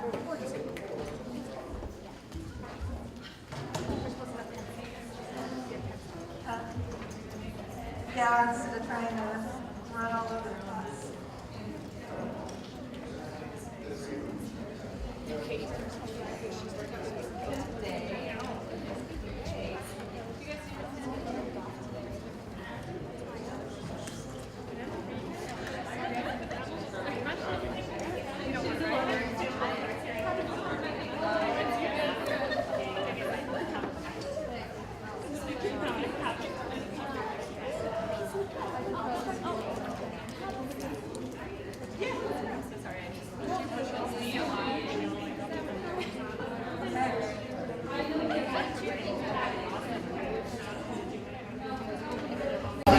All right, one of the requirements that we have for math is that if an assignment, if a math assignment is completed at home, then it needs to be graded at home. Okay, you need to go over it and make corrections. There's a couple of things that does. One, it enables the teacher to go ahead and move forward the next day with the next lesson that needs to be covered. Okay? The other part of it is that teachers have very limited time with the students' workbooks. If you think about it, a lot of teachers take, because they're active with the kids all day, they're taking the workbooks home with them at nights. However, the kids need to have their workbook at home with them on Wednesdays and Fridays. So they can't keep them on Tuesdays and they can't keep them on Thursdays. The only night for a teacher to possibly keep a workbook is Monday night. Okay, so that means that there can be times when a teacher may see a workbook only once a week. They're going to see it in class, but they may only really be able to go through and grade everything on Monday night. That makes sense, just because they don't physically have the books. So, by having corrections done at home by the parents on an assignment that's finished, that allows those corrections to be made. They make an analogy with math that, a student can shoot a basket over and over again, but if they don't look to see if they made it through the hoop, then it's kind of hard to know if they're making it or not, right? And that's one of the things that we need to make sure is happening. That on home days, they're going to do their assignments, but we need to make sure that we're getting a look to see if the kids are making it through the hoop, if they understand what they're doing before we move on the next day. Okay? So, parents of kids with grades 4 and higher will get an answer key that will be sent home for the year that has all of the answers to the math assignments in it. Okay, if you're in K1, 2, 3, most of what you're working with is things like addition, subtraction, basic multiplication. So we don't send answer keys home, although at times there will be times when the 3rd grade teacher, if something's a little more difficult or it's word problems, will send home those answers so that you're not flying on your own. If you don't feel as confident in math and you are a 3rd grade teacher or 3rd grade parent and you want to have an answer key for the year, we do have a handful of them, so let us know if you need that. We can probably supply you with them. Okay?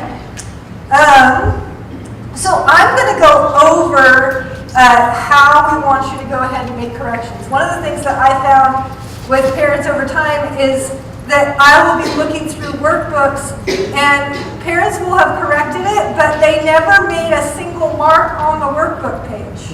And so I'm going through the workbooks and I'm going to correct, and I'm correcting every single assignment because I can't tell what the parent has done and what they haven't. And so what I'm going to do is outline kind of a strategy that we've set up across the grades for communication between the parents and the teachers so that we know what has been corrected, where students are needing help, okay? And so we're not overlapping each other as much. Make sense? Okay. So what I want you to do is go ahead and we're going to walk through how I want corrections done for maths. Go ahead and go to your last page at the top there. It's going to say exercise 15.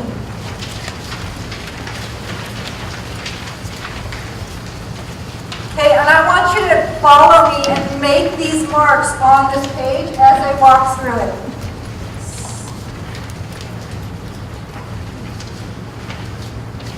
Okay, so first obviously you're going to have your child complete the work on their own in pencil. Okay, second, you're going to go ahead and grade the assignment. And then on that assignment may be 2 pages long, maybe 3 pages long. The first page is going to be the one that says what exercise you're working on. See how it says exercise 15 at the top of the first page? So next to where the exercise is, you're going to put how many problems your student missed. Okay? Then you're going to go ahead and put your initials just so we know that it came from you. Okay. Next part.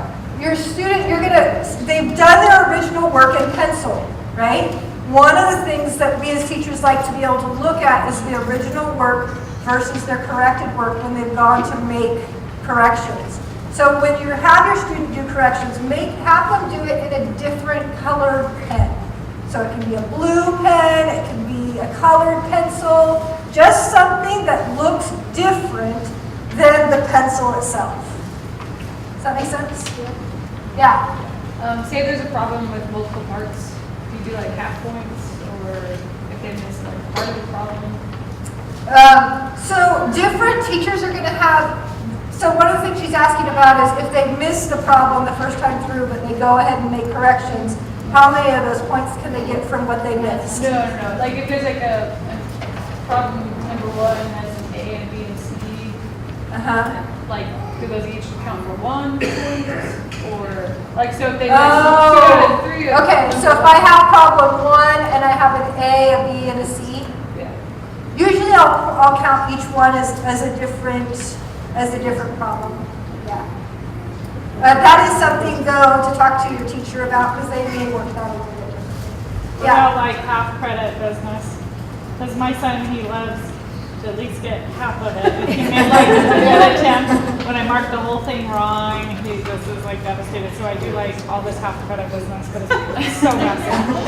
One of the things that we do, like, I know in my classes, one of the things that I feel like homework is practice. I don't feel like homework is test.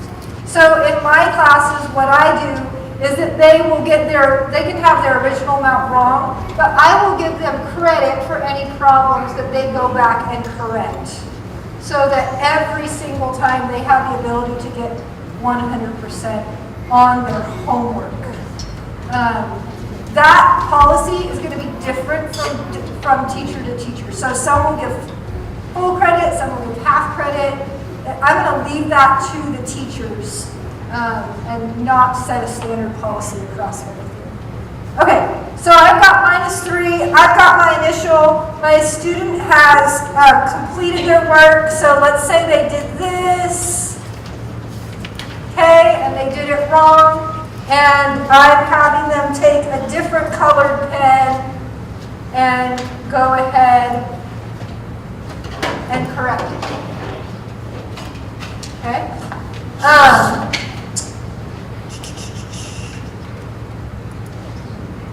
Okay.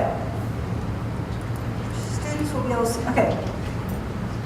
Now, one of your parts as you do this is, as a parent, it's really easy to go like that and go, no, it's 7.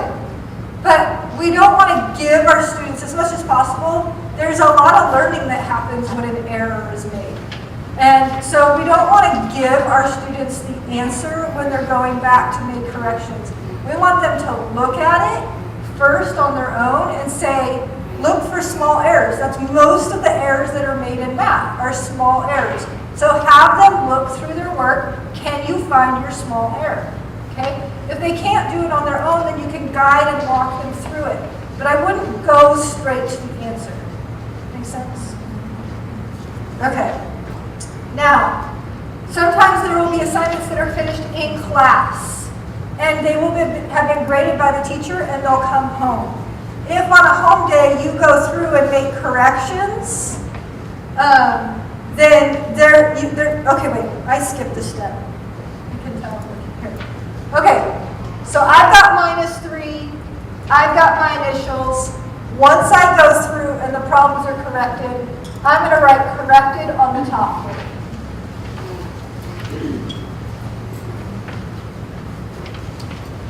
Okay. Sorry, I got ahead of myself. Now, let's say problem 5 was really difficult and I wasn't able to help my child with 5, or I tried to walk them through it, but I know they still didn't understand. Okay? If they don't understand, then in the top corner, I'm going to write needs help, and I'm going to write the number of the problem that they still need help on. That's a communication between teacher and parent as to a little flag like, hey, can you go over this one in class, or can you review this because I know my child still doesn't understand this. Different teachers may have you do something a little different with this. Talk to your teacher. Some of them were talking about having it written on the sheet, the homework sheet that comes home and then comes back to the teacher. But this is just one way. As I'm flipping through as a teacher, as I'm flipping through assignments, if I see this kind of alerts me, like, okay, I need to make sure that Beckham gets help on problem 5. Okay. Any questions about this? So if they something is 3, and then they work at problems and only correct one of them, can you note that anywhere? So you can, like, you can just go after the corrected if you want to put -1 there, you can. Yeah. Is that confusing, or does that make sense? Or is what I'm saying make sense? All right. Okay, if an assignment has been completed at home and on a home day you go back, or I'm sorry, has been completed in class, and on a home day you go back and make corrections from previous assignments. Does that make sense? From an assignment that was done in class that didn't get corrected yet? Then what we want you to do is we want you to dog ear that page.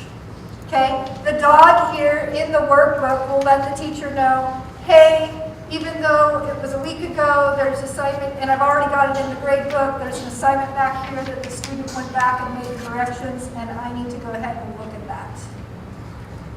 Yes? Is it expected that us at home will be going over the assignments that were done in class and correcting?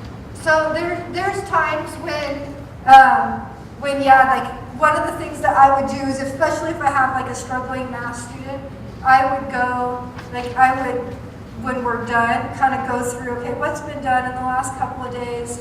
How, did they make corrections? Okay, wait, there's a correction here, we'll make that correction. And then it's a way to help make sure that your student is understanding what you're doing.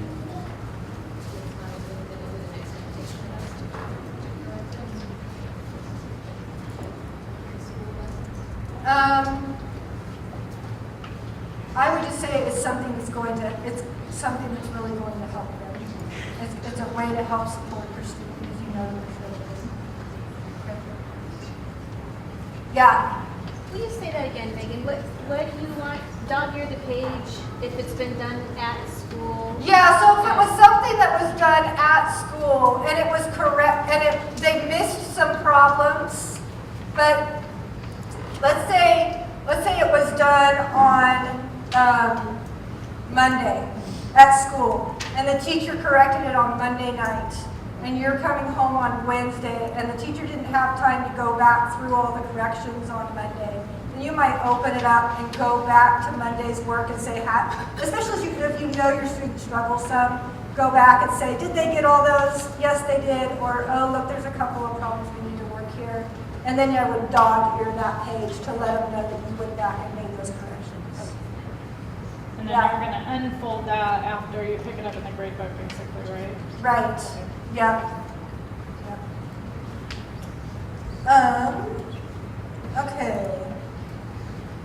Online learning. There will be an online learning component to math this year. Generally, what we've done in the past is 60 minutes a week of online learning. We are going to switch programs this year. We're going to move from Dreambox to a program called IXL. Dreambox had a lot of benefits to it. There's a lot of things that we liked. However, we found that when the kids got stuck on a problem or some of the harder problems, sometimes it was hard to figure out what they were doing and what was happening. IXL is much more straightforward. If a child misses a problem, really lays it out clearly exactly how to do that. It still has incentives in it, badges that they can earn. It has a fun play element to it. However, the math itself is more straightforward. And you guys, we'll give you more information about that. That doesn't start the first week of school. We usually phase it into that as we start school. Okay, ready for the fun? Okay, how much time do I have till 2? Yes. Okay, so I am going to go over some very basics of Singapore math problems. However, especially for grades 3 through 6, I will have grade-specific seminars where I can just open, say, for example, book 3, and we go through all the different word problems and all the types of word problems that are going to be covered in book 3. Okay, this kind of environment is not really something where I can cover everything from 1 through 6. However, in a grade-specific setting, I can do that a lot better.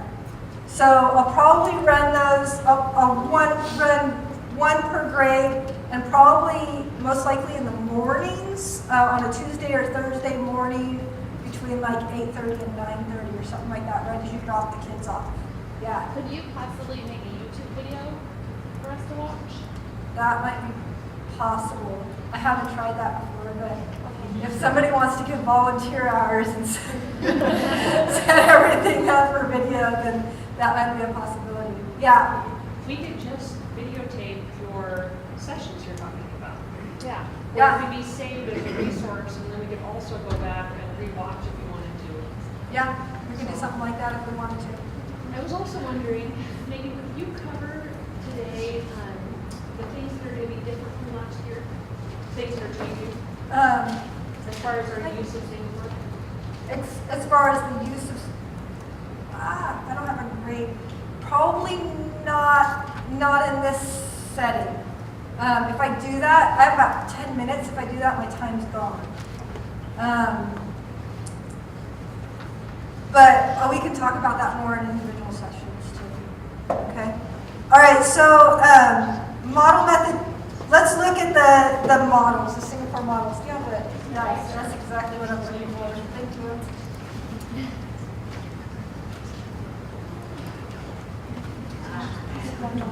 One volunteer hour.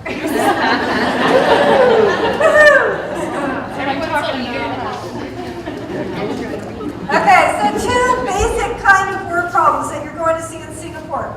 Part, whole, and comparison. Okay, in part, whole, there's two parts, and together they make a whole, right? In comparison, there's going to be one thing and they're going to be comparing it to another. Okay, so let's look at an example. So here's an example of part, whole. Allie has 8 toy cars. David has 6 toy cars. How many do they have all together? So if I were to draw out cars, I'm going, is it 6 and then 8? Or 8 and then 6? Yeah, 6 and then 8. I got 1, 2, 3, 4, 5, 6, and then I've got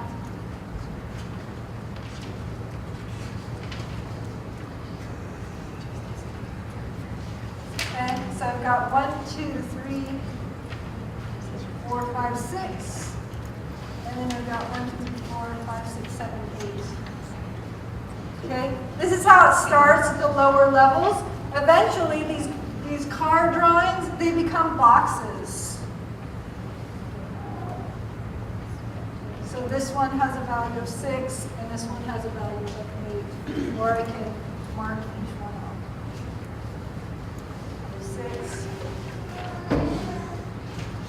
6. You guys can draw this in. Now, the total of everything that's there is going to be shown here. So 6 plus 8 is 14. Okay, and my answer is going to be 14 toy cars. Okay, comparison model. Let's look at that. There are 2 more pears than oranges. If there are 6 pears, how many oranges are there? Notice that we're comparing 2 things. Okay, so my first question, if I'm leading a child through this who's just doing this for the first time, is I'm comparing 2 things. What am I comparing? Okay, I'm comparing pears and oranges. Now, if they're younger, I don't care if they write the whole thing out or not. They can use P and O, right? Just so they know which line is which. Okay, so it says I've got 2 more pears than oranges. So I'm going to draw a box. And I've got 2 more. There is a difference of 2. That's what my 2 there means. Then it tells me if I have 6 pears, then how many oranges do I have? Well, I have the 6 pears. There's a difference of 2. Therefore, this one must be worth, and I can put my question mark to show that's what they're looking for. This one must be worth 4. Okay? So I'm going to write 4 inches.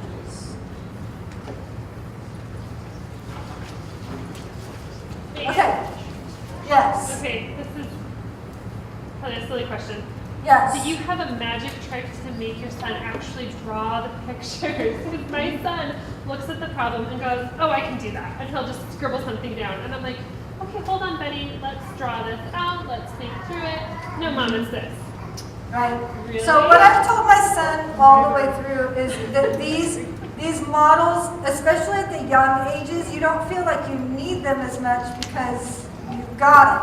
However, the models build. And my goal is not that the kids draw the models every single time. I'll make assignments and I'll say, okay, you've got 6 word problems. I want you to draw models on 3. That's showing me that you are capable of using the model. That doesn't mean you have to use it every time, but you're showing me that you know how they work. So that when the next level advances using the model, you understand what's happening. Okay, awesome.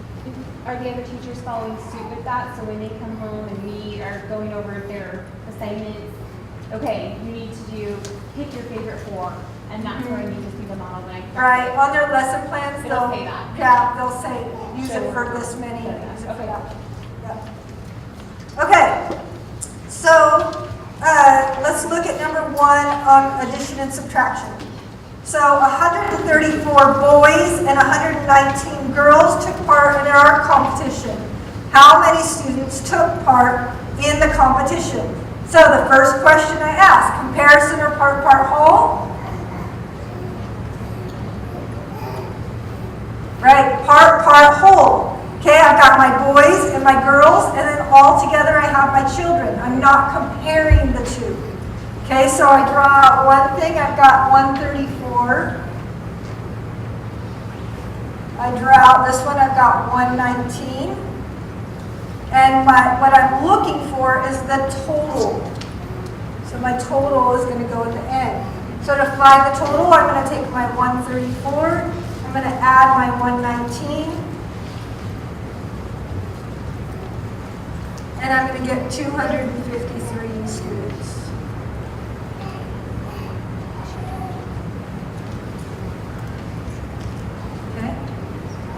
Let's look at the next one. Melon saved $184. Betty saved 63 less than Melon. How much did Betty save? Part whole, or comparison? Comparison. I'm comparing the amount that the 2 of them saved. Who am I comparing? Yep, I'm comparing Melon and Betty. Okay, who gets the longer bar? Right, because Betty saved less than Melon, right? So I'm going to give Melon the longer bar. She saved less than Melon by 63, so I'll put in that 63. And it tells me that Melon saved 184, and I'll put in my 184. Okay? So my question mark, they say how much did Betty save, so my question mark is going to go there, because that's what I'm looking for. How do I find this one? I do 184, I subtract 63, and I get 120. Betty saved 120.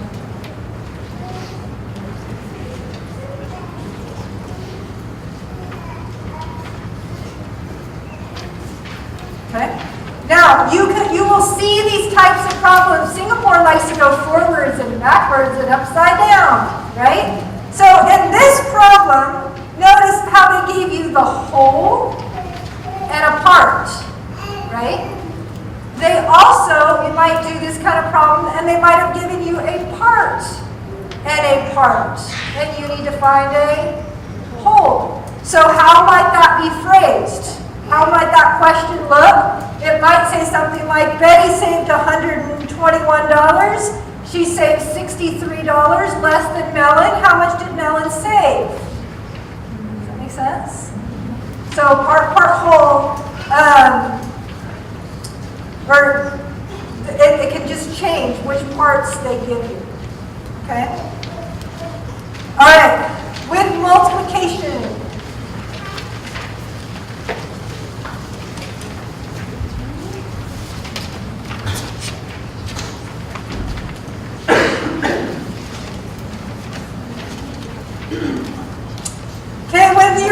When their kids are dealing with multiplication and division, you're talking about equal parts. So the boxes become of equal value for the most part. So let's look at this one. 5 children shared the cost of a present equally. Each of them paid $6. What was the cost of the present? Okay, so I have 5. So comparison or part whole? Part whole. 1. I've got 6. I've got 5 kids. 1, 2, 3, 4, 5. And each one of them paid 6. And they want to know the total. Okay, I'm going to write 5 times 6. And I've got my 30. Okay? Now think about how other ways that the same question could be rephrased. It could also say something like, 5 children saved $30 altogether. How much did they each save? Right? They can flip it around. Forwards and backwards. Okay? All right. Let's look at the next one. A farmer has 7 ducks. He has 5 times as many chickens as ducks. How many chickens does the farmer have? Comparison or part whole? Comparison. What's that key word that lets us know it's comparison? You see those key words that are used? As many. Right. We're comparing those two. So then, and just as I'm walking you through this, this is how I'd walk my child through it. Okay? Part whole or comparison. Comparison. What are they comparing? They're comparing ducks and chickens. Okay, now it says he has 5 times as many chickens as ducks. So that means if I give ducks 1 box, then how many boxes is chickens going to get? 5. Because it's 5 times as many. 1, I'm going to fight crooked here. 3, 4, 5. Okay, now it says the farmer has 7 ducks. So I'm going to go ahead and that box is worth 7. Well, in multiplication and division problems, if that box is 7, then the rest of the boxes are 7 too. Right? Because they're all equal parts. Okay, now the key on this one is to look for what question are they asking. In this one, they're asking how many chickens does the farmer have? So how many chickens does the farmer have? So they're looking for the value of just that line, which is my 7 times 5, which is 35. So I have 35 chickens. Okay? Another thing that they could do here is they could have told you how many, they could tell you how many times the chickens is the ducks, and they could have given you the total number of chickens, right? And had you figure out how much each box was worth by dividing by 5 and getting your 7. Okay? Another way that you will see commonly in Singapore is they'll ask the question, instead of asking how many chickens or how many ducks, they might say, how many chickens and ducks are there all together? So sometimes they're looking for this. Makes sense? They're looking for the 7 times 6. 6 times 7 is 42. So altogether, there could be 42 chickens and ducks. Or they might ask something more along this lines. They might say, how many more chickens are there than ducks? So I draw a line at which point ducks and chickens is the same. And then I look for the difference. Well, there's 4 more boxes of chickens. Each one's worth 7. 7 times 4 is 28. There's 28 more chickens than ducks. Okay? I would love it if I had more time, but I don't.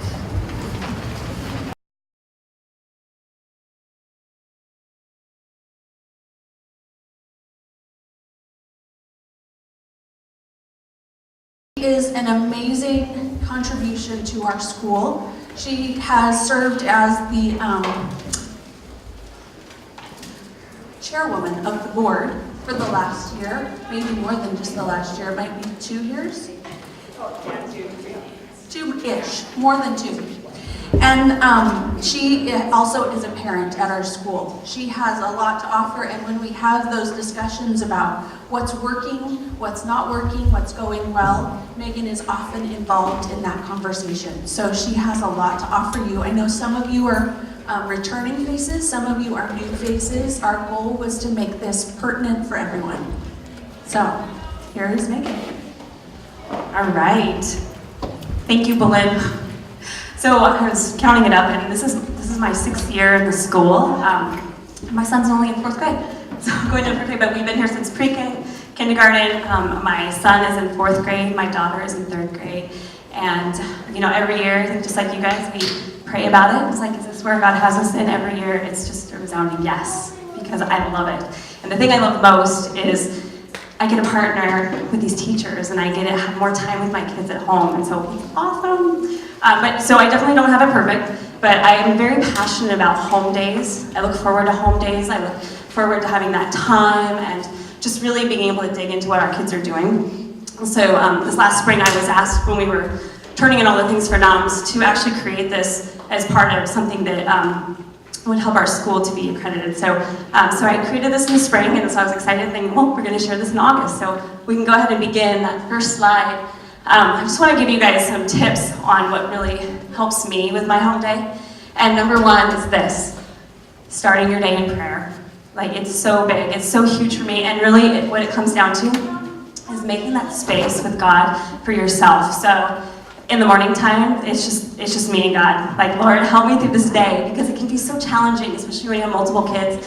Lord, help me, give me patience now. Lord, fill me to the fullest of what you have. Because on the days when maybe I'm sick or I don't get to that, those home days are not as good, right? Some of us, we know that. So I just want to encourage you guys to make that space, and also to make the space to pray with your kids before you even pick up a pencil. And I think that's so important too. So when we sit down at home, I always lay my hands on the kids and I pray about our day. I pray about patience with each other, with me, focus. All of those things are so important, and I learned that along the way, right? I learned it when I would just throw the work out there and say, okay, here we go. We're going to do this now, and it never ended well. But when we start with prayer, it was huge. So I wanted to mention that. You can go ahead and go to the next slide. There. Got it? You're so cute. Okay, thank you. Okay, this is another huge one. Guarding your time on the home days. So Wednesdays and Fridays, because I know it becomes really easy to want to throw in an appointment or an activity, but I would just encourage you guys, as I've learned, to guard that time wisely. Meaning that those are your days that are set aside for your kids. So even for myself, I turn my phone off, I don't have my computer there, so I can intentionally be right there with the kids. So like my husband and people who might need to get a hold of me, they know that they can, I think it is, you can call twice under like 30 seconds and it'll actually ring through. So I say, if it's that day, just call twice and I'll know like you really need to get a hold of me. So we do that, but it's really critical, right? Because even when, is it just me, but when you hear your phone ring over there, it's hard not to go and look, right? So if I just don't even have it in the room, it helps me be so intentional. And my kids notice it too. I mean, I know that they know that I am right there with them. I'm right there to ask, they can ask questions. Mom's not distracted doing something else. So I wanted to mention that. Yeah, and appointments. So really scheduling things after, like later in the afternoon if you have to. Because if you have an appointment, like say at 11 o'clock, you're hurrying through the day, right? Right? We know how that is. Just get this done right now. We gotta, right? And so we don't want to do that, right? And I've learned the hard way with that. So for now, I just say, nope, nothing's going on Wednesdays and Fridays because this is my time with the kids. Go ahead and go to the next slide, Carter, if you could. We'll see what this is. Okay. So organization is huge. Part of this, and I'm going to show you a picture of this, and I'm speaking, of course, to the new families today as well as the returning families, but I know this is new information. The home-based learning sheet, okay, just pause right there. So this is our home-based learning sheet. I took a picture of one of this, so it's not the best picture in the world, but this will give you an idea. So this is what you're going to get from the teachers that come home with them Tuesday after school and then Thursday after school for the next day. And this gives you everything that they're going to be doing and you have to check off what it is. And then you have to return this to the teachers. And the thing I love about doing this, we started doing this, I think, about 2 years ago, is that it's really the connection between myself and the teacher, right? So that's kind of the intentionality that I have with her. So what I do is this, so you have to, oh, can you go back? Okay, so what I do is you check it off, and this is where I like to write little notes to the teacher, like, I love this lesson, or, we might have struggled on this, and it's not that I'm necessarily expecting a response back from the teacher, but I know for the teacher it makes a big deal because she knows that we're engaging with her, or him this year, no, we have a male teacher, we're engaging with them, and we're having this communication back and forth. So I took a picture of this one because I wrote a little note, and she wrote one back to me, and and I just love that. So that's something to do, and to know, and you're gonna hear this again today, these have to be returned every day, because it counts, all right? The accountability for us that we're doing the work at home. So we'll fill this out. You can go to the next one. I took a picture of this because, oh goodness, having everything in one spot is huge. When we began in pre-K, I thought that I needed a whole room dedicated as a classroom, and we need desks, and we're gonna do all of our work in this room, and we're not gonna move. And I quickly learned that, really, actually, I get away with 2 drawers where everything is in one spot. We have some bookcases, but really having everything right there on my counter is key for me. So I just pull it out, whether it's pens or flashcards, and I lay everything out on the table. So when I get that home-based learning sheet, whether I do it the night before or early in the morning, I have everything laid out for my kids. If you want to go to the next slide there, Carter. So this is just a picture that I took of them in the spring doing their work. So I have my daughter on one side, my son on the other side. I have their work lined up in front of them, so I see what they're doing, and it works. But I also tell them, well, where do you want to do your reading? And they can pick any place in the house. Or where do you want to do your math? And they can pick any place, but this is where we start. So just kind of having that base where they're at is really important. You can go to the next slide, Carter. Oh yeah, the back and forth with the rolling backpacks. So this is for the new families, it's really important that you have rolling backpacks, not the ones that are on their back. Or you'll have a big chiropractor bill probably. But this is like their little lockers. This is what's going to be coming. This is what, when they finish the work, they put it in there and it goes to school, and the same way it comes home. So everything goes back and forth. So we keep it right by our door. We put it in. I bring it out. I lay everything out. And then we put it back all year long, back and forth. Okay? You can go to the next slide, Carter. Thanks. Question. Okay. We use like a little suitcase, like a $20 We do. suitcase. Yeah. Cheaper than a backpack. Yeah, rolling suitcases are great. Anything with wheels. That's what we're saying. Anything with wheels. Going on a trip, you dump the books out, That's awesome, exactly. So anything with wheels, you just, well, I guess pre-K they can get away with a backpack, but after that, the books are a lot. So talking about this whole idea of academic rhythms, really what that is it's flexibility within structure, I call that. And so our structure is, we begin about the same time every morning, that's the structure, but I like to have that flexibility. So after I have the kids, their subjects laid out, and I say, what would you like to do first? Right? And I want them to make that choice, because then they have that flexibility where they say, well, I want to do math first today. Right? Go ahead and click to the next one there, Carter. Let's see. Can you go back? I think there should be one more if you hit the space bar. There we go. Finding what works. Our kids are so ever-changing. What works for my son didn't work for my daughter. What works for my daughter doesn't work for my son. So you really just have to be flexible and find what works for your child. Like my son likes to start with the hard stuff, and that's how I would do it too. Get it done first, save the easy. My daughter, completely different. I started to kind of say, well, you should do this first. And she wanted to do other things first, and she did better the flip-flop. So it's really truly about finding what works best for your kids, and what works best for them right now might change throughout the year, but I just encourage you to have an open heart about being open to what works best for them. Again, flexibility and structure. Go ahead, one more space, brother. I think there's one more on here. Oh yes, managing multiple kids. So I just have 2, so I can only speak to 2. So I encourage you to talk to other parents if you have like 4 kids, 3 kids. But really, you're going to find, I say this, it's an art, not a science. It's an art to kind of figure out how you get things done. And you'll figure that out dream box, reading, handwriting, things that the kids can really do independently is when you switch with your other kids where you really need to be working one-on-one with them, right? So you just kind of find that way. Oftentimes we call it recess at home, you know, taking recess, and one of them will do recess while I work with the other child, and then we'll switch. So that's kind of how we can begin to manage as multiple kids. I know some families like the Maces that have 4 boys, she'll often start the night before and do some of the younger curriculum first, so one of her kids will be almost done by the time she's doing it with her boys the next day. So, you know, we really just kind of find out what works for us, but I would encourage you guys to be open to it, because when I first began, I had this idea, like, this is exactly what it's gonna look like, and it totally changed. So I wish that I had that flexibility earlier on. Okay, go ahead, Carter, go to the next one. Okay, yes, communication with the teacher. And this is really big, and I know we're gonna hear this throughout the day, and you're gonna hear this from your teachers, but there's this question on how do we communicate with our teachers? And so I'll tell you that we've told our teachers this year, we really want them to have those boundaries, right? Because our teachers, they love our kids, they love us, but our teachers also have either students of their own, they have a life that they need to have. So we really talk to our teachers about having boundaries and being able to set their hours and tell us how they want to be communicated with and when. So they'll have those hours on when they're going to be checking their email.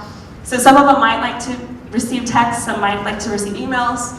I don't even think phone is on there, but oftentimes it's talking to them to the next morning, you know, waiting till the next morning. But you have to find out what your teacher wants. So that's something a little bit different this year for those of you who have been here, is we're really telling the teachers to say specifically how they're going to be communicated with and when, and what we can expect, so our expectations are right. But I'll add to this, and I know we're going to do the panel next where we'll have more format for open questions, is also asking each other. How many times do I text Larissa and ask her questions, or, you know, call people? And so, you know, use each other. So it might not just be the teacher that can answer the question, but there might be another parent. Okay. Okay, you can go to the next one. Okay, yes, so we really want to talk about like managing conflict during the year. And I would encourage you guys to talk to the teacher first. So if there is an issue that's coming up in class, maybe something with the curriculum that you don't agree with, or something that's hard, talk to the teacher first. I mean that instead of talking to maybe multiple people in like a griping format, to talk to the teacher first, and it really helps to mitigate anything that, you know, could continue on. Go ahead, Carter, and go to the next one here. So I love this verse. I'm sure y'all, or I think, okay, Carter, go back, and spacebar. There we go. I love this verse. We probably teach our kids this, but truly if we lived by this as parents in the school, of like really just knowing whether it's talking between each other, talking about anybody else with a student, you know, just keeping everything wholesome. Because we want to build up the school, we want to build each other up. Our teachers, our students, our parents, so we just wanted to throw that in there. Okay, you can go to the next one, Carter. Oh yes, so I love this. And I learned this, the power that I get to, years ago at a conference, and it stuck with me, and I use it all the time, so I thought I'd throw it out here. You can go, just click one down. So it's the power of saying, I get to. Okay, so this means like, folding laundry, doing the dishes. When you switch your mind frame to, thank you, Lord, I get to, it changes everything. And so I do this often with school, whether it's like, I gotta get up another day, I gotta get the kids, so I stop myself and I say, Lord, thank you that I get to do this with my kids. I get to have this time with my kids. So I just wanted to throw that out there, whether you use it for school or other things, throw that I get to. It's kind of like, it's like a runner. It's like it just shifts my heart a little bit, and it's just that whole new trajectory for the day when I get to. Okay, go ahead and click one more down to spacebar, Carter. So this is another idea, and you might think about doing this right now, thinking of all the reasons why God brought you to VCA, you know, why you chose VCA. And I would just encourage you guys, I'll show you mine, write it down on a sticky note, or maybe even write it out in a journal format, and I just keep this tucked into my Bible. And on hard days, I revisit the sticky note and I remember why I chose VCA. Because we do have hard days, and there will be hard days coming, but when I can remember why I love it, the enemy has no foothold any longer. So I just want to encourage you guys to do that.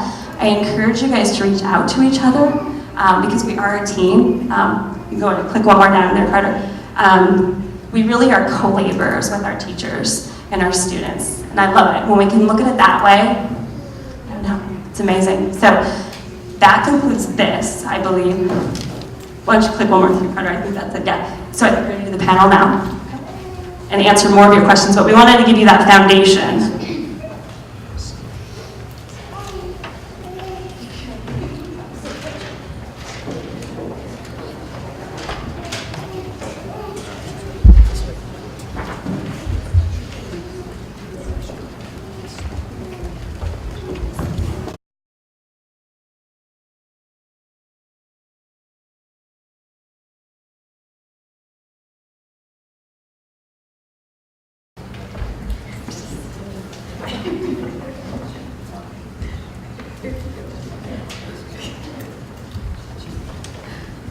Okay, so I know that this is the seat you probably picked this morning on purpose, but I want everybody in these two sections here. Go.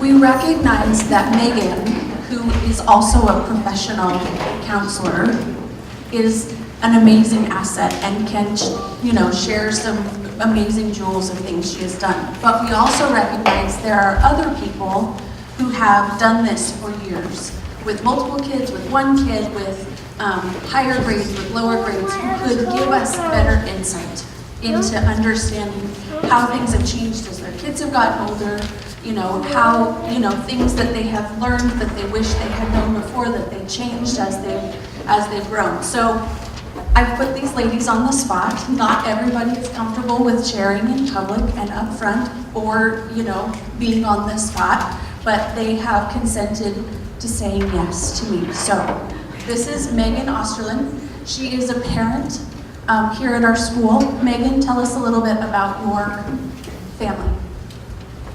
And the mic. I have an 11-year-old son, Beckham, and a 1.5-year-old son, Nathaniel. And how long have you been at this school? I have been at the school, for the most part, since first grade. So my son, Beckham, is going into 6th grade this year, so we've been doing this. Let me see if I can do my math. This is Heidi Wellington. Heidi and I got to go to camp together with our 3rd and 5th, or just finished 3rd and 5th grade boys this summer. So we got to spend some good quality time together this summer. So Heidi, tell us about your family. Okay, I have a 9-year-old, so he's in 4th grade. I have a 11-year-old, and he is in 6th grade. And then I have a 14-year-old who is in 9th grade at Melba this year, but he graduated from 8th grade from the school. Great. And how long have you been at the school? I counted it up last night, and it's been about 5 years. Okay, so Megan, we've heard from you. You have a 4th grader and a 3rd grader. Yes, I have a 4th grader and a 3rd. Yeah, 4th grader and a 3rd grader.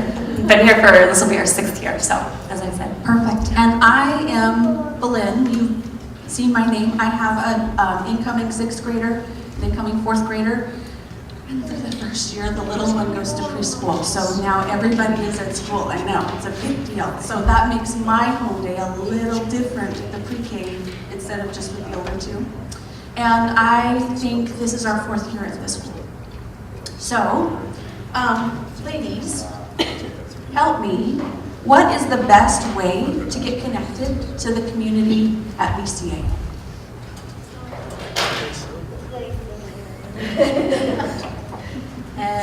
Just get involved and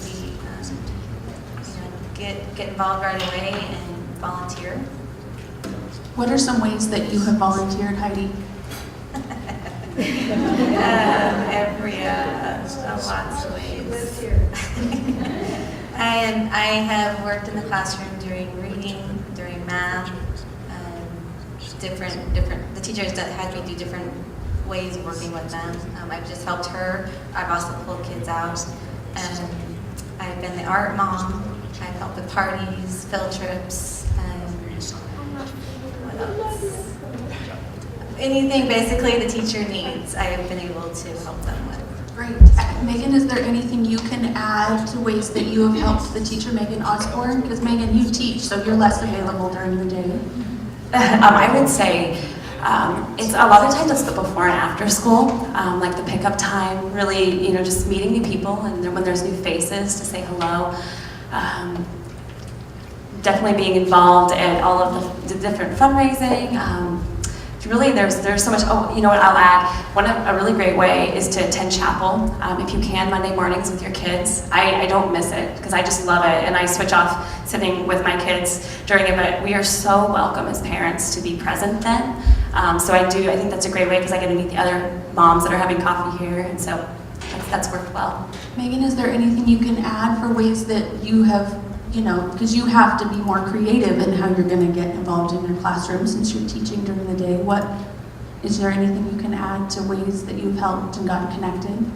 I mean, the way that I mostly get connected is just through going into the classrooms and being in the classrooms. That's part of my job as the lab coordinator, is moving through the various classrooms. And so I think that's part of the way that I stay connected, is just moving through and knowing the kids in different levels. Good.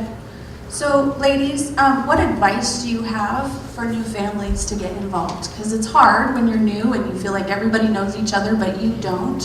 What advice, Megan, you start. What advice do you have for new families coming in? She does not want to hold that leg.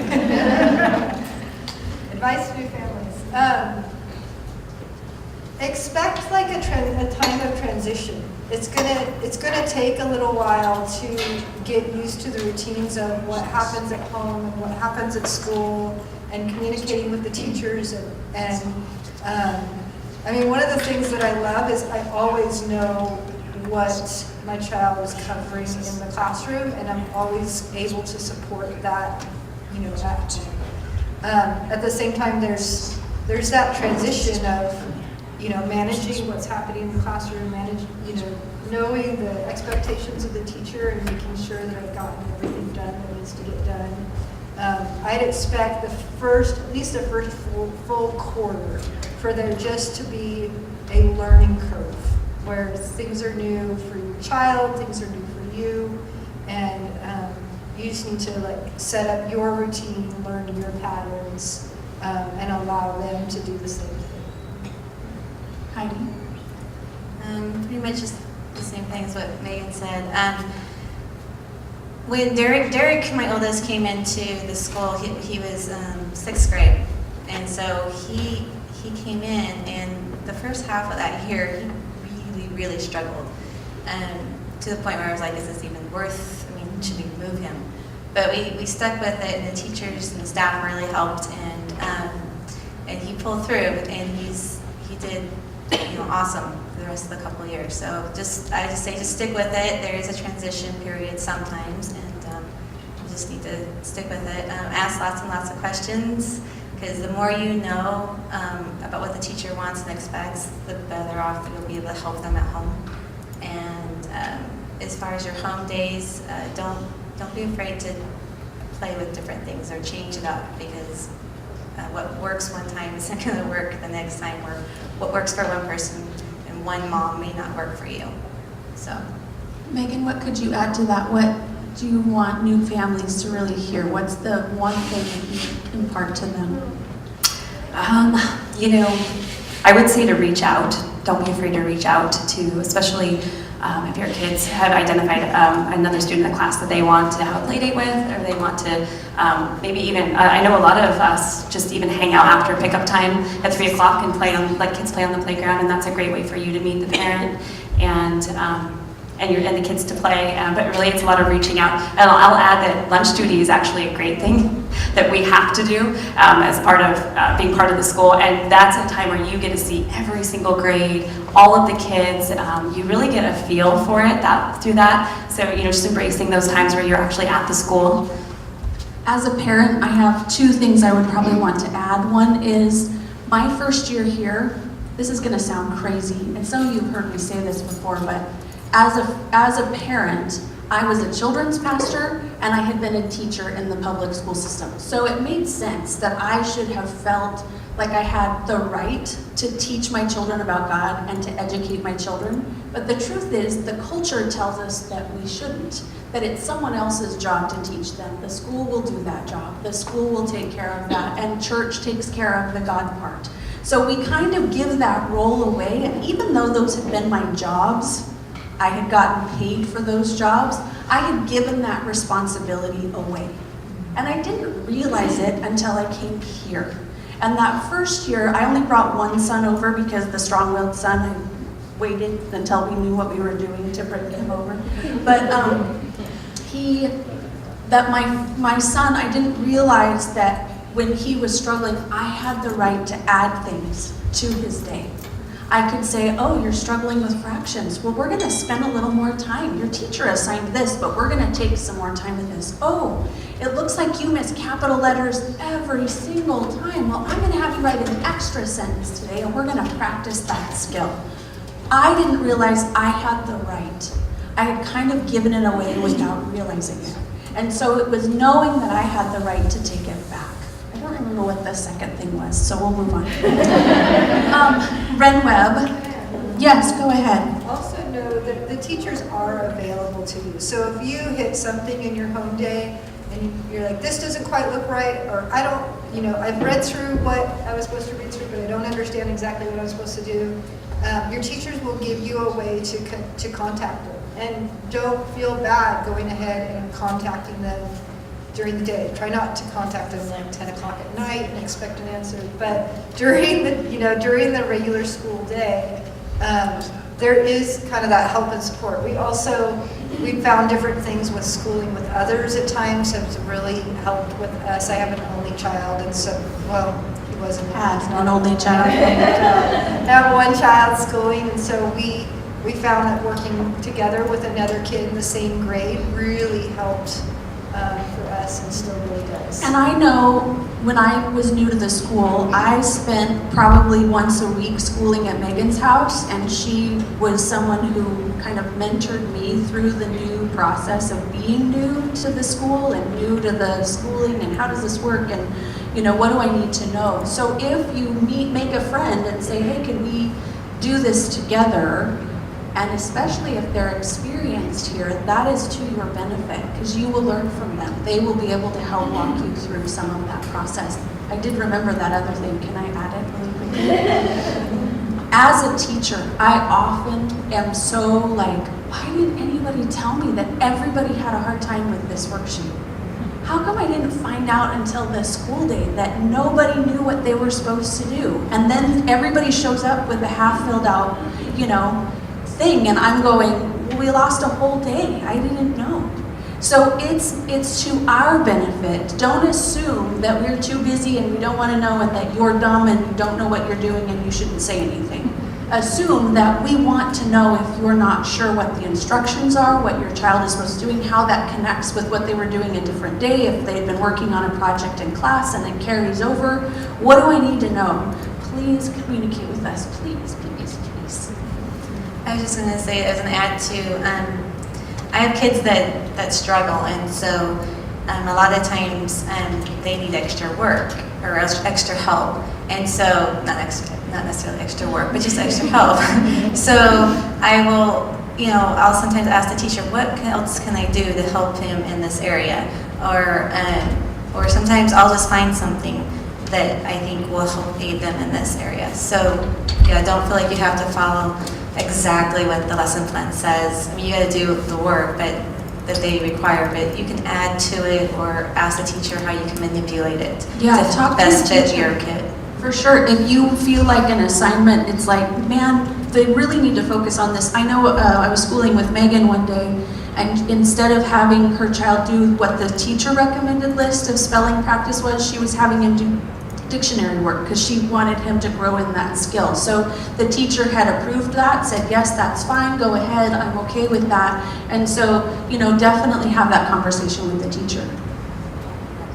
And just like I had the home-based learning sheet up there, in that little box, that's where I would write what I did differently. Like I chose to do this so that, again, it's that connection with engaging in the teacher, with the teacher, and letting them know what you did instead. So, because you don't want to just not do it and then not say that communication is huge. Well, and as a teacher, I would say if you make a habit of changing things, communicate with the teacher before rather than after, so that they understand that your heart is really for your child to learn and be educated just like theirs is, and ask if that's going to work for what their vision and goal for the student is, so that you're working as a team. So on school days, actually let's go back. RenWeb. What are some tricks you've learned about RenWeb?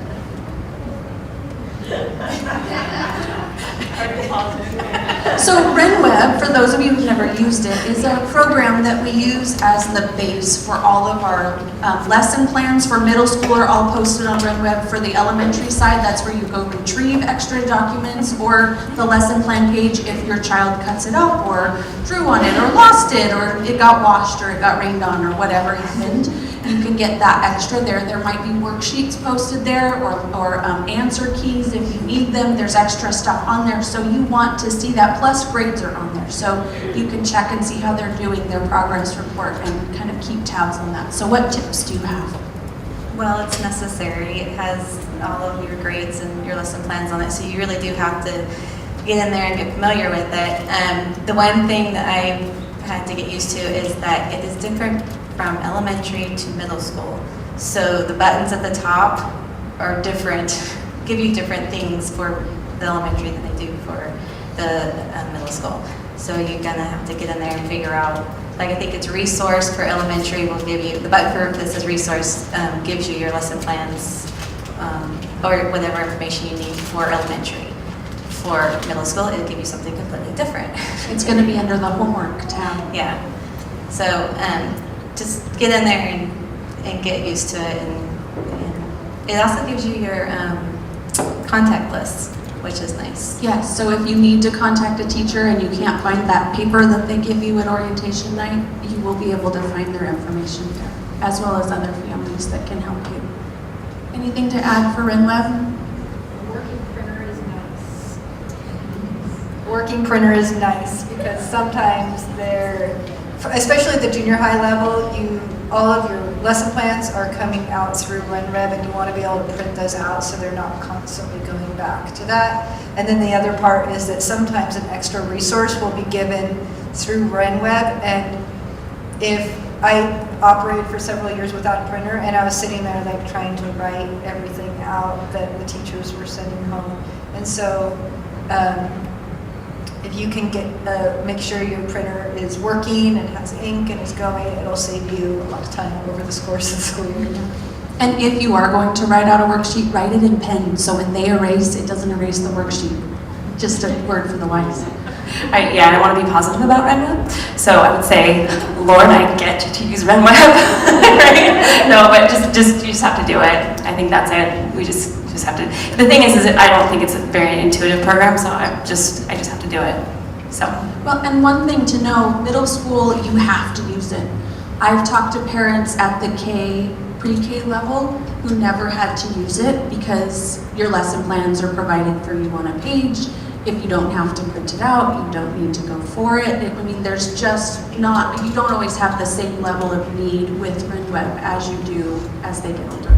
Cindy? Can I add one thing? For middle school, what we do is all the subjects, we cut and paste and put it on a Word doc and print that one. So my daughter has one page to check off. Because it's individual, each teacher does their own. Does that make sense? Yeah, well, there are different ways to print. So you can print a day versus a subject area in a week. So there are different ways to look at that. And teach your middle schoolers how to do it. Yes. Because that'll save you time. Yeah, for sure. So when your student is sick on a school day, what do you do to help them be ready for the next day they're back? What does that look like? Okay, so I think that you have like a day or two to make up your work, and that's school days, so usually it'll end up being almost a week. So if they're sick, and they're not like too sick, we try to get on WinRep and find out what they're doing for that day. And if there's work that we can do at home, and he's not, too bad, then we'll go ahead and try to do some of it that day. If he's just not, if he's too sick, we don't worry about it. Then the next day we'll just try to get at it, and I think that we try to just make it up on like Wednesdays or Fridays. So how do you communicate with the teacher so that they know what's going on as well? You need to email the teachers. And the morning that you know that they're not going to be there, we just email each teacher and let them know. So email one middle school teacher or all? I do all. Just we to prefer make sure. all, so that I don't have to run around and say, they're sick, they're sick. Yeah, they're in the sick. morning they're so busy that they're not going to always be able to get to every single teacher.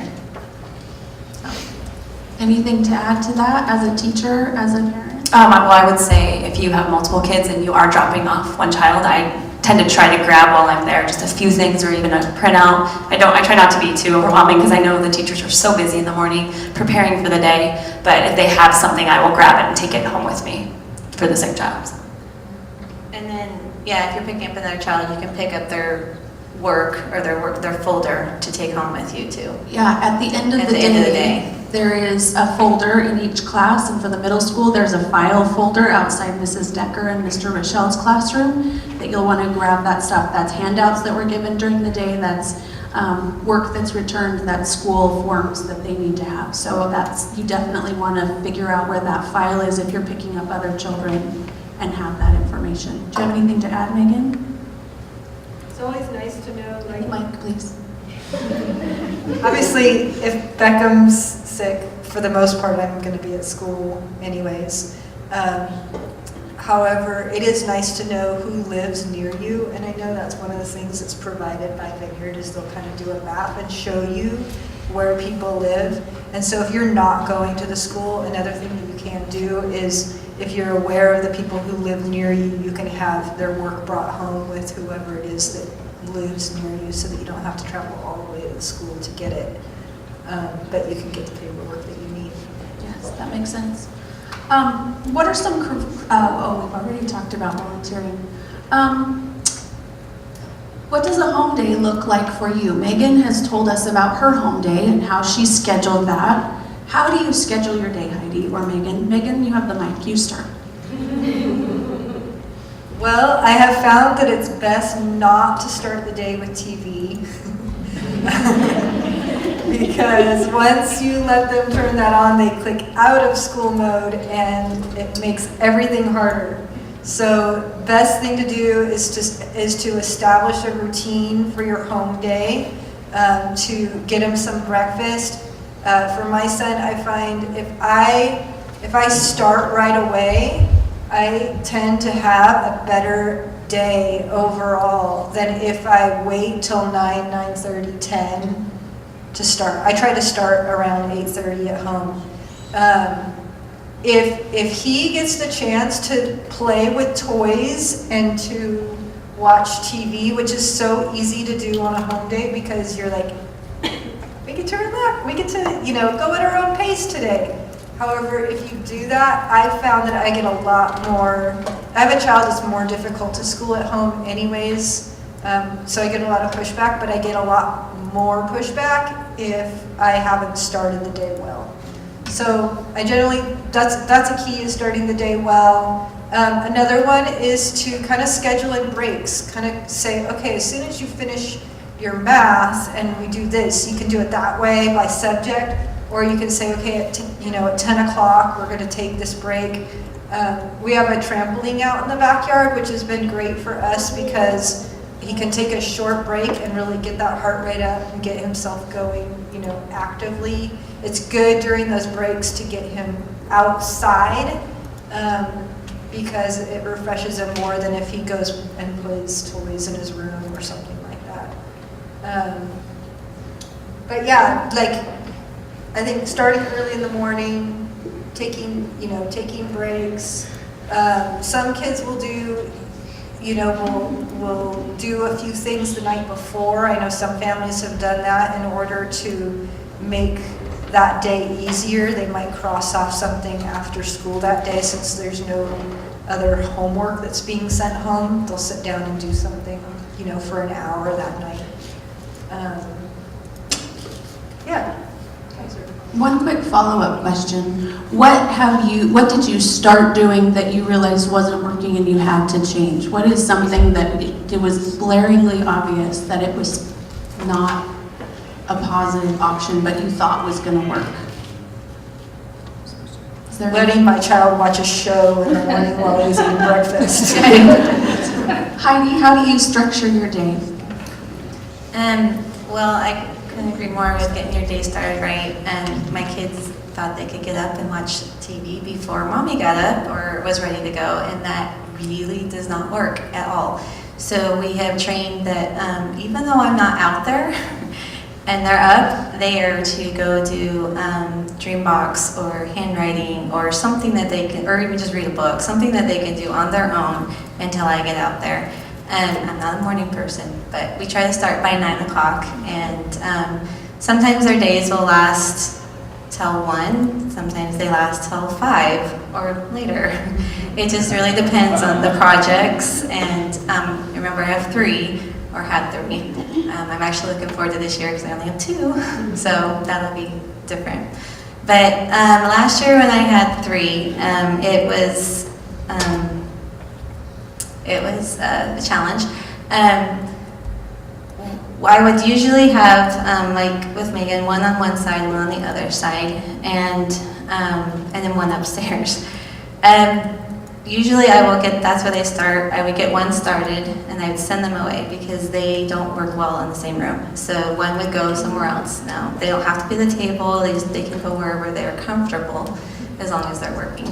And then once I got one started and doing something on their own, I would start with the next one, and then once I got that one started, I would move to the third one, and it would kind of go in a rotation. It was easier when Derek got older because he was more independent and he could do things on his own. So then I would usually check in with him at the beginning of the day and at the end of the day on what he had accomplished and if he had any questions. If there are times that he does need help on stuff, so I'd have to manage time in between to help him so he wasn't like doing homework all night. Great. Is there anything that you can add that you thought was going to work schedule-wise and didn't end up and you had to change it?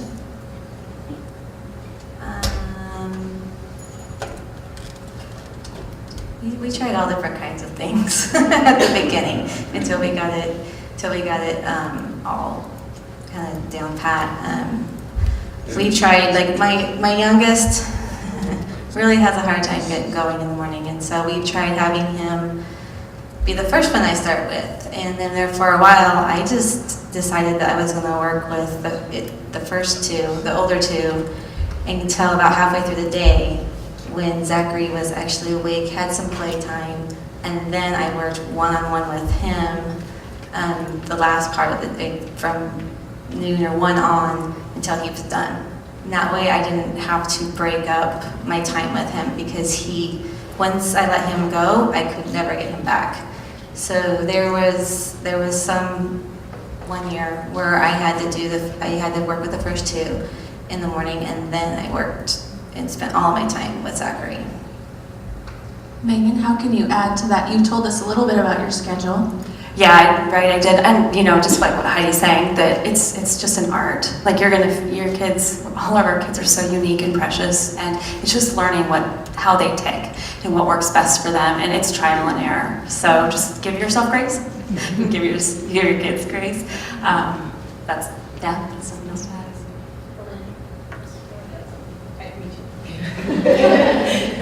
Well, so one big lesson I learned was to really stay fully engaged as the home parent. Like I remember in the beginning thinking I could do a little project, work on something while the kids were homeschooling, or even be on my phone, which was a disaster. So, yeah, and I have 4 students. So I am one of the ladies who schools the night before with my youngest. And then on the actual school day, I'll have my 2 middles with me on either side of me. And I've learned that I need to have my phone off. I put it away, I have it off, you know. I cannot be on Facebook. I do not take phone calls. You know, neighbor kids know you may not come over, and I do not babysit. Like, seriously, like I had people like, well, I know you're gonna be home. And I'm like, are you kidding me? Why don't you come over and help me homeschool? But yeah, I think that was huge for me, is to really block out that time. Like, I need to be fully engaged. This is my job, and it's a big, important job. So, anyway, yeah. What would you add? Yeah, what I'd like to add is we tried the schedule. That was the thing we thought would work because our family's very rigid. And that didn't work. So we tried to have, you know, this subject at this time, this at this time, and schedule a day like a school day. Just didn't work for our family. Might work for yours. Couple things that worked for our family that may or may not work for yours. The night before, we do sometimes tick off some things, but what we really do the night before is get the kids involved and say, what order do you want to do this in? And they'll put numbers, first, second, third, fourth, fifth. And then in the morning when they get up, they've usually picked handwriting or something they can do on their own, and they can get started even before breakfast is done because they own it. And then the other thing is that and I don't know if it's just my kids, but they kind of save the things, their favorite things, for last. And so at the end of the day, when they're kind of tired and worn out, they have science to look forward to and math to look forward to. And so that may not be the same for you guys, but those are just some additional tips. At my house, for my schedule, I have 2 boys that are not always self-starters, but can be. And so the rule at my house is you have to be up by 8 eating breakfast. And I am not a morning person either, so I am in bed going, make sure you get your breakfast, because I'm not getting up. And my little one knows that that's snuggle time. He comes and crawls into bed with me, and we're in bed, and the other 2 are, you know, off, you know, playing, and I'm like, don't forget to get breakfast. And by 8:30, they need to have started. And I found for me that with kids that are not necessarily self-starters, it helps me to not be present when they have to be started. So I literally have taught them, I won't be here when you start. You need to do it. And so that's taken years of training, but now we're to the point where they know they have to get themselves started at 8:30. I'm not present. And I kind of have, like, at first I was like, this is selfish, but now I'm realizing they are learning how to do this. And at the beginning I used to lay everything out and have everything stacked and make sure everything was good to go and I knew what the plan was and everything was on the right page. And like, I did it because they were little and they needed that. But now that they are older, they do it. And at the beginning of the year, I'm more up and more moving. But as the year progresses, I try and pull back so that they have to start themselves. They have to get it going. And if they don't, their day is a longer day and it goes later into the day and they start to see the repercussions of that so that they're learning that skill. One of the things, I find that the morning is the most productive time of the day. So those things that you really need them engaged for, those things that you know are going to be a little bit more difficult for them, I try to put those things like in the morning, like 9 a.m., 10 a.m. And then the things that I know are going to be more enjoyable or easier for them, those are the things that we might tackle after lunch. The other thing that I have found is it's good to schedule, like my son does piano lessons, so it's really nice to be able to schedule those kinds of things on Wednesdays and Fridays because there's more openings for teachers and whatnot as a homeschooler earlier. I don't set anything before like 2:30, 3 o'clock for my child so that there's not, because if you take a break, it's a lot harder. If you take a long break, it's a lot harder to get them back re-engaged. You have to really train them to get back and re-engaged. So if you can have a period of time where you're just focused in on what's happening at home, you're going to get things done a lot faster in general. One thing to add, with the older students, as they get older, and I will ask you guys next, how has it changed with your older versus younger? How has that changed? With my older students, as they age through the system, my oldest is a 6th grader this year, and starting last year, he really didn't want me to be in his business. He wanted to pretend like he was schooling himself and I was just present in the house. And that was a fight that at 5th grade is normal. You are not alone. We are all doing it. But the truth is, I had to train him that I was the lead teacher at home. He has a teacher at school who will tell him what he's supposed to do on home days, but I have to see it. I must view every assignment he has completed, and I must check it off in order for him to be done with his day. So if by 2 o'clock I haven't seen his stack of work, he's not done. And often, if he fights me on bringing his stack of work to have me check through it, then I will be schooling longer because he knows he has to make sure, I want to physically see everything he did. Did you follow the instructions? Did you miss a part? Did your teacher tell you something and it doesn't look like these things match? Oh man, you forgot your punctuation and everything. We've got to go back and look at that. Okay, this spelling assignment, you skipped the hard one. Let's go back and make sure you go back and you do this section. I'm checking things because I want to know that he's done it. And I can't assume that he can school and educate himself. And sometimes, as parents, we want them to have that freedom. We want them to have that more responsibility, so we give it to them. The trouble is, we often see our students struggle who don't get that engagement with their parents on home days. So don't let that go just because they're older. Yeah, there's the HBO where the kids can mark off what they've done. And last year, if I didn't go back, and because my son was in 5th grade last year, if I didn't go back and check through each thing, or as I was going back and checking through each thing, he'd get mad because he's like, I already checked it off. But I'm like, okay, I have to see it. Well, when I would say, okay, where's this? Well, I couldn't find that, so I just checked it off. Like, that stuff happens, they're kids, and it's going to happen. So just make sure that you plan into the routine of your day that there is, once they have checked it off, that you are still looking at it yourself, that you're still going over it and making sure that a good job was done. Yeah, it took a while to teach my kids that I am the teacher at home and that I do know what I'm doing, and that I do communicate with the teacher at school. So yeah, I just making sure that you go back through and make sure that everything's getting checked off was the key, because they do like to check it off and say I'm done. When my kids were younger, Zachary just really had a hard time getting motivated. He actually fought me in school the whole time. He really whined, didn't want to do any of it. So one of the things I did was I started a star system, which I got from Miss Penny. And if he got through, we had to break it all the way down to subjects, or sometimes even just by 10 minutes.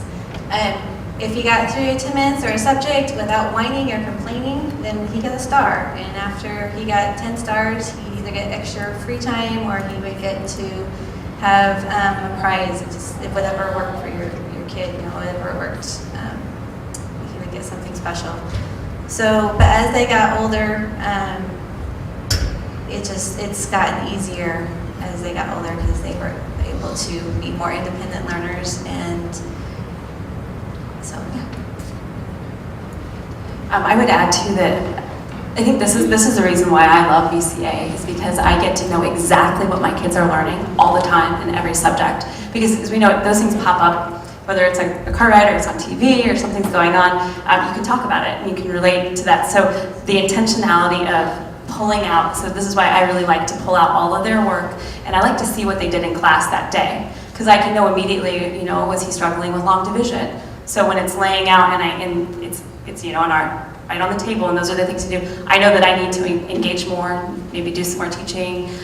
So just pulling it out and knowing exactly what they're doing, it's the beautiful thing about our school, right? So we're always knowing where they're at. But to answer that question about, definitely when they're younger, you're right there doing everything. And then as they get older, I mean, for me, when it's laid out the night before and it's on the table, I do love it because typically my son will get up first thing and just start working. And it's great to see that. I really started seeing that in second grade and third grade, that initiative, and just watching that. So really for my kids, it was second grade was that switch to start to engage. But I've already laid it out on the table. I know exactly what they're doing that day. So it is one of those things, I know maybe in the past some teachers had thought, they should just be pulling it out of their backpack and they should be fully independent. And really, I mean, the heart of it is that we are right there with them. Mine didn't do it in second grade, just so you know. It was later. We were here a couple of years before I started seeing them take more initiative with it. So, and that was more like fourth grade. And I'm in 7th and 8th, or when my son was in 7th and 8th grade, and he basically was on his own. I just had to kind of check in with him, but I kind of felt like I was out of it because I really don't, a lot of their subjects are kind of getting above my head just a little bit, and so so I don't really feel like I knew what he was doing, and so what I would often do is I'd be like, okay, Derek, you teach me. What is it that you just learned, and why is it that you did this? And so a lot of times, just so I knew that he was on track and that I knew that he was learning and he was doing what he was supposed to, I had him teach me, and then I felt like I knew a little bit more about what he was doing and that he was actually and if your child teaches you what they learn in class, that helps them cement that knowledge a little better. So that's actually a good, educational practice of having them teach you, because if they can teach it, they know it. One quick question before we move away from this conversation. What incentives, Heidi touched on it just briefly.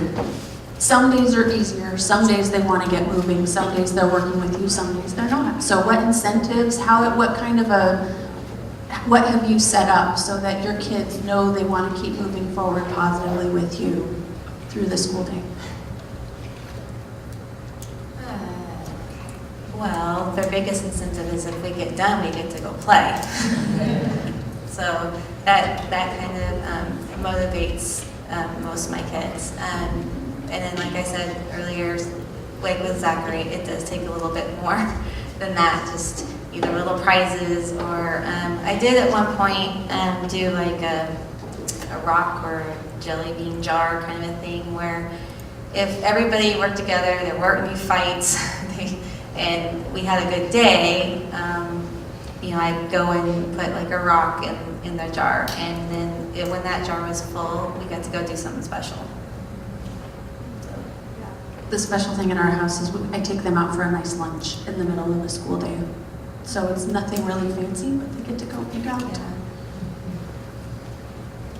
Megan, how have you, Megan O. It's really hard. I had to put them on either sides because we have Megan O and Megan O, which wasn't easy to try and figure out. I couldn't put them together because they wouldn't know who I was looking at. So either Megan O, would you like to answer this question? Is there anything you've done? Is there anything to add? Or is that kind of consolidates it?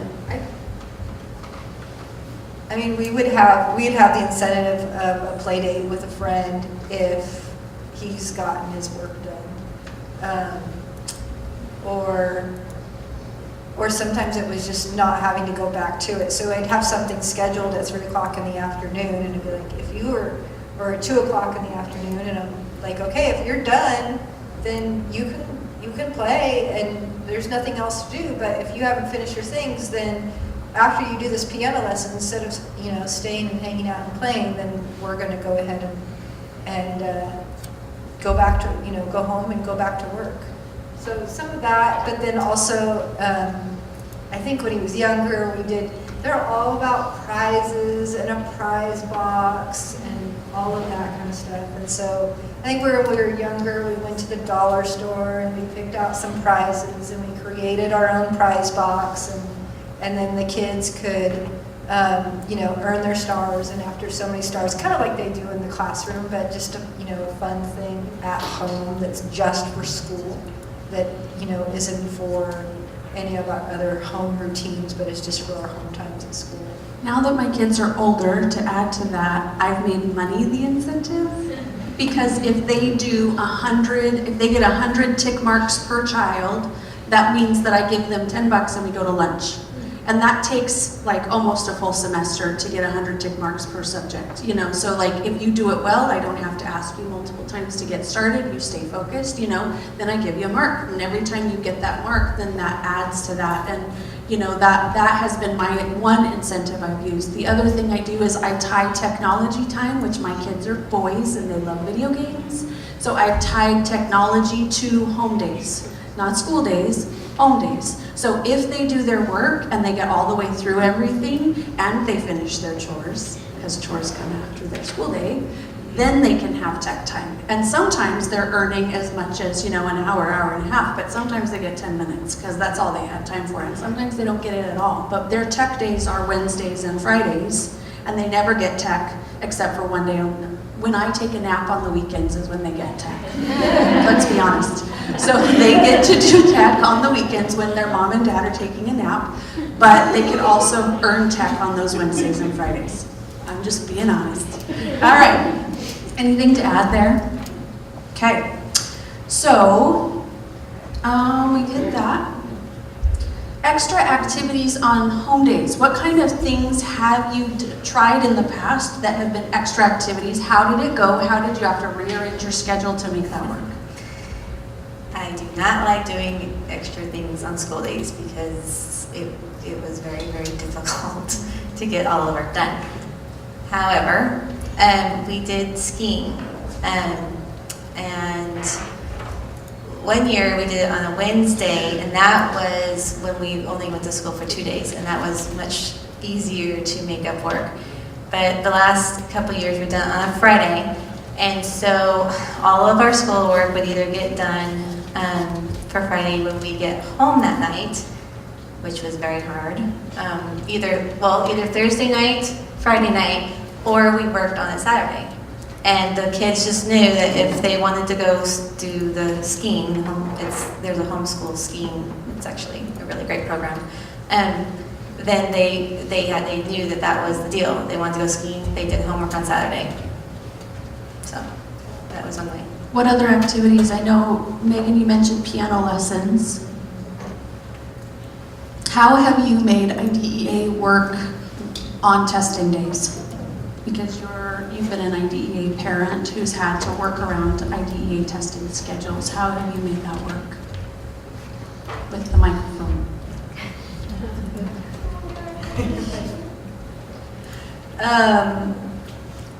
I have found that it's easier to schedule the IDEA test, because we do IDEA on the side as well. I have a feeling most of the people in here. Some of you know what IDEA is. Some of you have already talked to me today about what is IDEA and, you know, why did you do it? Why did you quit? So there are a couple of you who are interested. It's in a supplementary program, but some of you may not be interested, but Megan has done it in tandem. So I found that doing the testing in the afternoon was a lot easier so that I had the focused time with him in the morning, and then we did whatever testing he needed to do later in the afternoon. I scheduled it for like 2 or 3 o'clock. In general, if he worked hard, if he worked well, we were done with school around 1:30. If he was hemming and hawing and giving me a hard time, we could be working until 8 o'clock at night, because you know what I mean, when you ask them to clean their rooms, it could take 10 minutes, but sometimes it takes 2 hours because they just don't do it. And sometimes you experience that, you know, on a home day as well. But sometimes it's all about, you know, it's all about the attitude of the kid and getting to work and getting it done. When Grandma and Grandpa were there, he'd have school done by like 10:30, 11 o'clock in the morning because he decided to spend the day with Grandma and Grandpa, you know. So, yeah, I don't know if I was honest answer, but no, that's okay. Has anybody else done IDEA, and how have you made that work? Do you have something to add, Angela? I did it the opposite. I did the testing in the morning because I wanted his brain fresh. Last year I tried having both of my kids in it, and then knowing that we were working toward accreditation here, that was really the only reason I was doing it, which in hindsight is kind of silly because they were in second and kindergarten last year, but it just became somehow too much, so I only did the first semester last year. But So you would do testing in the in the morning. I suppose that depends on your child, and if that works better for them. Did someone else have something to add about IDEA, Deanna? IDEA too, but we use it just for like extracurricular stuff. Okay. So those parents who have spoken up about IDEA, if you're interested in that, those are probably the people to talk to. Yes, ma'am? Okay, IDEA is a state program that's for homeschool families, and it's beneficial because they help you pay for extracurriculars, but it's a drawback because they want you to do all the state testing. If that's what you want, then that is, something. They also provide a teacher that, you are reporting to and providing documents and work samples too. So it provides you with more work, but it does provide you with a little spending cash towards those extracurricular things that, my kids did taekwondo and they did other things, piano lessons. It helps pay for some of those things. Kristen? So we do IDEA as well, and the one thing that I would encourage people who are participating with them to do is just like we communicate with our teachers here at VCA, you communicate with your teacher at IDEA. Last year, our teacher allowed my son to do his IRI testing via Skype, so it was from home on our homeschool day, and he just did it with her over the computer. He also did one of the other state testings that they do on our... And different teachers are different about what they're okay with, so that wouldn't fly with every IDEA teacher. So that's just something though to make sure you're communicating, because she knew that we were doing Vineyard and everything that was kind of on our plate. She was like, yeah, let's make it easy for you. Let's do it this way. That'll be best for Mason. And I was like, great. So just talk with them as well. So IDEA is another level of accountability, but it also makes more for you to do. Deanna, did you have something to add to that? I don't know if anybody's had the experience this year. This is the first year I've gotten a little pushback on doing the Vineyard. I've heard that from someone else as well. Yeah, and so I know Annie is going to work with Lori at IDEA and say, we're testing to the standards, and our curriculum is as good or better than what you have, and don't give us pushback. So just be very wary if you're depending on IDEA or those funds. I've seen this in a few years. I did part of it. They are trying to get more and more control. I mean, like, for example, if you have a middle schooler, you're locked out of IDEA. You cannot do... You can't do IDEA and do... I think that 7th grade is when they make that switch. So once you have a 7th or older, you can't do IDEA and our school together. It doesn't work. So don't depend on it year after year, and then you may be forced to double up, especially in science, social studies. You may be reteaching concepts or making sure that it fits their timeline instead of just our timeline, so that you're teaching things before they get it from us, and then you have to make sure they're ready for the testing in the labs and everything that goes with that. And every year they add a little bit more. So instead of once a month accountability, now they're going to every 2 weeks. So it's something to be very wary about, that it's a lot of extra work. Yeah. If you're new to the Vineyard, I wouldn't do both the first semester. So she's saying if you're new to Vineyard, don't do both, because it's just too much. But if you've been here for a while and you're like, I got this, then it's something to think about. I don't do it for any of the standards part of it. I do it because I get around, they give you, for my grade, they give you around a $1,400 stipend, and then they give me around $400 if they pay for my internet funds. And so half of that $1,400 I can use towards any kind of like PE or piano. So I'm doing it because I get state funds, and I get them like at really key times, like right after Christmas, and so that's why I continue to like jump through the hoops. But I also only have one child that I'm dealing with in the program, and I'm not trying to handle multiple kids. And we've been doing this for a while, so for me it's a pain in the neck, but it's worth It's worth it for them. I have a student who has test anxiety, so adding 3 extra testing sessions per year was not helping. So it didn't work. So it just depends on who you have and what the situation is. How much does parent involvement really affect a student in their academics at this school? Heidi? How much does a parent being involved in the school? In their kids' education. Well, it's huge. Without your involvement, they're not going to learn the things that they need to learn. Yes. So as a teacher, I feel like I cannot do in 3 days what most teachers do in 5. I can't do it all. I can cover the concepts, but I need the support at home. I need the parents to be actively involved. I need, math corrections to happen at home before the child comes back the next day, so that we know that the child understands that concept and we can, move forward to the next one. I've seen, kids come in at the same level, and one has a parent who is involved, and one has a parent who is kind of letting, at the junior, because I work more at the junior high level. So one who has a parent involved, one who has a parent that's kind of letting their kids do their own thing at home. And it's a huge difference in the amount of growth that I see in how far I'm able to take that child. I have parents come into me because I do teach those upper levels of math, and they'll be like, I don't understand this, and I don't mind sitting down and explaining with you as a parent how something works or how to do something, so that you can take it home and teach your child how to do it. Or even a video so your child can watch it because you can't explain it. Right.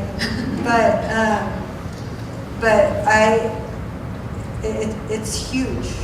I mean, it's 2 out of the 5 school days a week is that parents, involvement in their child's education. What I love about it is the fact that I get to meet my children where they're at. I have very different learners. So whatever we're doing on Wednesdays and Fridays, I know where they need more help, and so I get to offer that to them. Whereas I know that if they were gone for 5 days, they wouldn't get that individualized help. And so that's one thing that, I can't even imagine what that would be like, especially for my daughter going into 3rd grade, without that help from me at home, one-on-one. So yeah, the other thing I'll add too is just, the other thing I love about the school, the way on our Mondays, Tuesdays, Thursdays, there's no extra work just assigned just for extra work. So, having it so we don't have that homework to have to do after they're done at 3, we get to be a family, and then on those, intentionally on Wednesdays and Fridays, I am a partner with their teacher, and I love partnering with the teachers. So yeah. So, the whole reason why I came to VHS is because, it's VCA. It used to be VHS. You can go with that. VCA was so that I could be involved in my child's education. Like I said, my kids struggle, and I knew that they needed a little bit more one-on-one. So my involvement is huge, and that way I can partner with the teacher in order to help my kid get to where they need to be. And so that's one of the main reasons that we came here. Also, I know that it is very important that we do be more involved in the school to help out our teachers, because they have kids at home too, and so they need a lot. They need other help, like helping with grading papers and just other things that they need to have done in the classroom. So. As a parent with a high student and a low student in my house, I get to push the high student, and so when the teacher says write 3 sentences for a paragraph, I say 4 or 5. I want him to grow those skills and to get farther. The lower student, it's making sure that he really understands what he's supposed to do and he's meeting the requirement.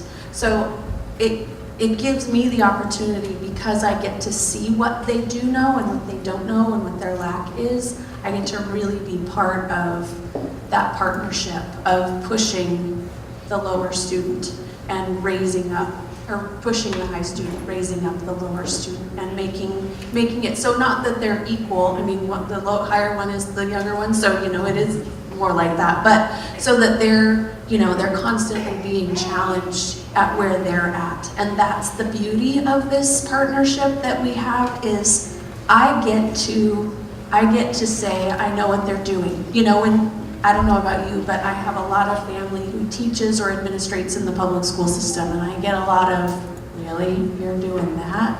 That's not education, because they believe they know what is right. And I get to say, I know what they're doing. I know what they're part of. I know what his levels are. I know what his skills are. I'm able to spend time during the summer and pick books because I know what his level is. And one will only read graphic novels, and one will only read books about military or fantasy. It's like I get to go and choose the books because I know where they're at. I know what will push them. I know what will encourage them and really help them become better students.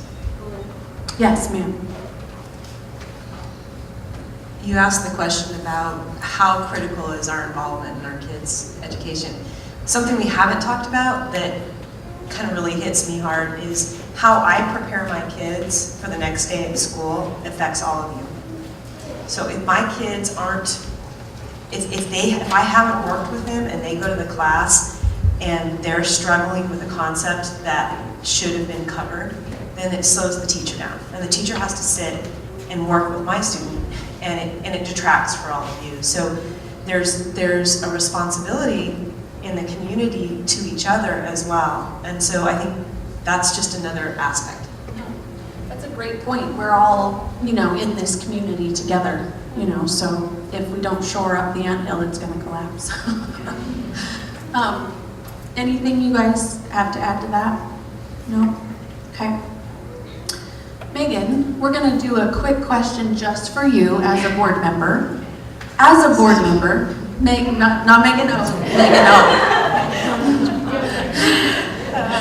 You can't believe how many emails get mixed up. I get lots of math questions. So on the board perspective, what can you add to how the board really, is part of this, and how you view the school, and how, what can you add for us here? Well, I would say that as the school has transitioned from the co-op to the academy, that it's been such a beautiful process. I wish you could all see what I saw, just how God's hand was in it. And for those of you who don't know, God breathed life into the school in 1989. Right? So it is taken, and it was beautiful then, and it's just transformed all these years to where we are today. And so it really is, it's such an honor to see the backside of just the new faces today, teachers, students, but really what we do as a board, we meet once a month, and everything we do is bathed in prayer. Everything we do is open-handed. Obviously we're inviting God into every single decision, every single policy. I'm so excited that we are part of the University Model School. What it's done is we've created all of the policy. Everything today is just so much further ahead than we were in the past. And so it's exciting. It's very exciting to be part of this. And to add to that too, there's a lot that goes on that we don't see, that we take for granted, that I took for granted before, in terms of leadership. The things that Annie Anderson does, that woman is amazing. She's a treasure. She probably knows every single one of your names out there. Teachers, the students, what she does is incredible. So the board now, and what we do is we support Annie, and we find out exactly where she's at, what she needs, what can we do to help. And teachers like Belin's, she's there at almost every single school board meeting. What can she do as a teacher? I only get to show up for the finance ones. I don't know what happens. I don't show up for the fun ones. I always end up the budget setting things. So it's beautiful. So it's an honor to be part of that. And I should also add, if you guys see me in the hall, if you have any questions, just come and talk to me. I just want to make that invitation to you as well. Same thing. Yeah. Like, sometimes you don't know which questions you have until you get started. And so if you find that you have questions as you get into it, I know that you can, you can reach out to any of us, but then also to other parents, who have been around and been doing it for a while. Know that we're here to support each other and to help each other as we kind of make the transition. So I have a note from Annie of the things that she wants me to tell you before we move on. So if you have children in childcare, she wants you to make sure you pay the person who is the childcare person, because you signed up for that and whatever it was $5, I believe. So before you leave today, make sure that that transaction happens between you and the childcare provider. The other thing is we're headed from here to lunch in the gym. Your children are already there or will be there in the next 8 minutes or so. Middle schoolers will be eating with the middle school teachers in the courtyard area, so we get a chance to just hang out in a non-school setting, just to be with them, because they don't really want us to talk with them at this point. They want us to interact with them because they're not ready for school to start, and that's okay. And there's enough of us that it didn't make sense to divide up and chunk that time, so we really want to just spend time with them. So middle schoolers will eat there. And then at 12:45, we'll come back here. But the kids will stay with their teachers. We have a plan for them next. So, yes, I think that is that.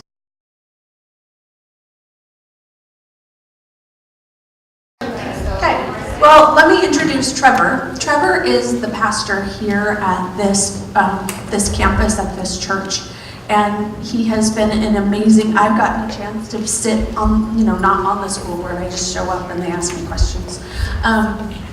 But he has just been an amazing part of, overseeing that. Oh, Sarah Macy's here, she's on the school board. And Megan, and then, and so there are a host of people who do that. But we're gonna have Trevor pray and bless the food before we move on to the next stage. Are you ready for us? Okay. Well, yes. Momentarily, you were ready for us. Is that right? Almost? Well, I have an invitation for middle schooler to come help move a couple tables. So by noon, we'll be ready. Okay, perfect. Well, Trevor, would you bless our day? Yeah, I just want to say, before I pray, before you bow your heads, just what a privilege it is to host this school. As a church, one of the things that we've endeavored to do with our campus is to be good stewards of it. This is a big campus. If you're just joining for the first time today, the campus as a whole, we have about 23 acres at this point. Multiple buildings just under this roof, this roof line alone. There's 2 acres of building. And we want to be good stewards of that. Part of that means using it for ministry as much as possible. And so to have a children's building that only gets used on Sundays, Sunday mornings or Wednesday nights, we don't think that's good stewardship for us. And so we've wanted to have ministry happening. We've wanted to have discipleship happening throughout the week as often as possible. And so that's why as a church we've hosted a school here. It is challenging at times. You'll find that the rooms that your children are in as far as classrooms are multi-purpose rooms that are getting used for other things. And that requires the teachers, it requires the ministry leaders to all share that space and to communicate well. And so sometimes that's challenging. It's not as clean as if we just dedicated a room to one thing and it only got used for that. But we want discipleship to happen on this campus, in this building, as much as we can. And so, and the reality of kids that are in school, I know my kids were a part of the school when they were younger. We chose this school because we wanted our kids to be in a place where, as their worldview was being formed, the core values that they were being exposed to continually were consistent at school and at home. And the discipleship wasn't just happening in our home, but it was also happening in the school. And so, as a pastor, I'm grateful to have this. As a parent, I'm grateful to have this. We welcome you if you don't have a faith community, if you're not connected to a church. We'd love to get to know you. We'd love to have you visit here. We have a huge weekend coming up where we're doing a big movie night, Friday night, that we throw a movie night for the community. And then we follow that up with church out on our backfield at 10 o'clock Sunday morning. It's a huge project, but it's all about reaching out to other people and sharing the love of God. So if you don't have a faith community, we'd love to have you join us. I'll stick around. I'm going to come over to the lunch and just hang out for a few minutes. So if you have any questions for me, I'd love to be able to say hi. But I just want to say what a privilege it is to have this school, to have your students here.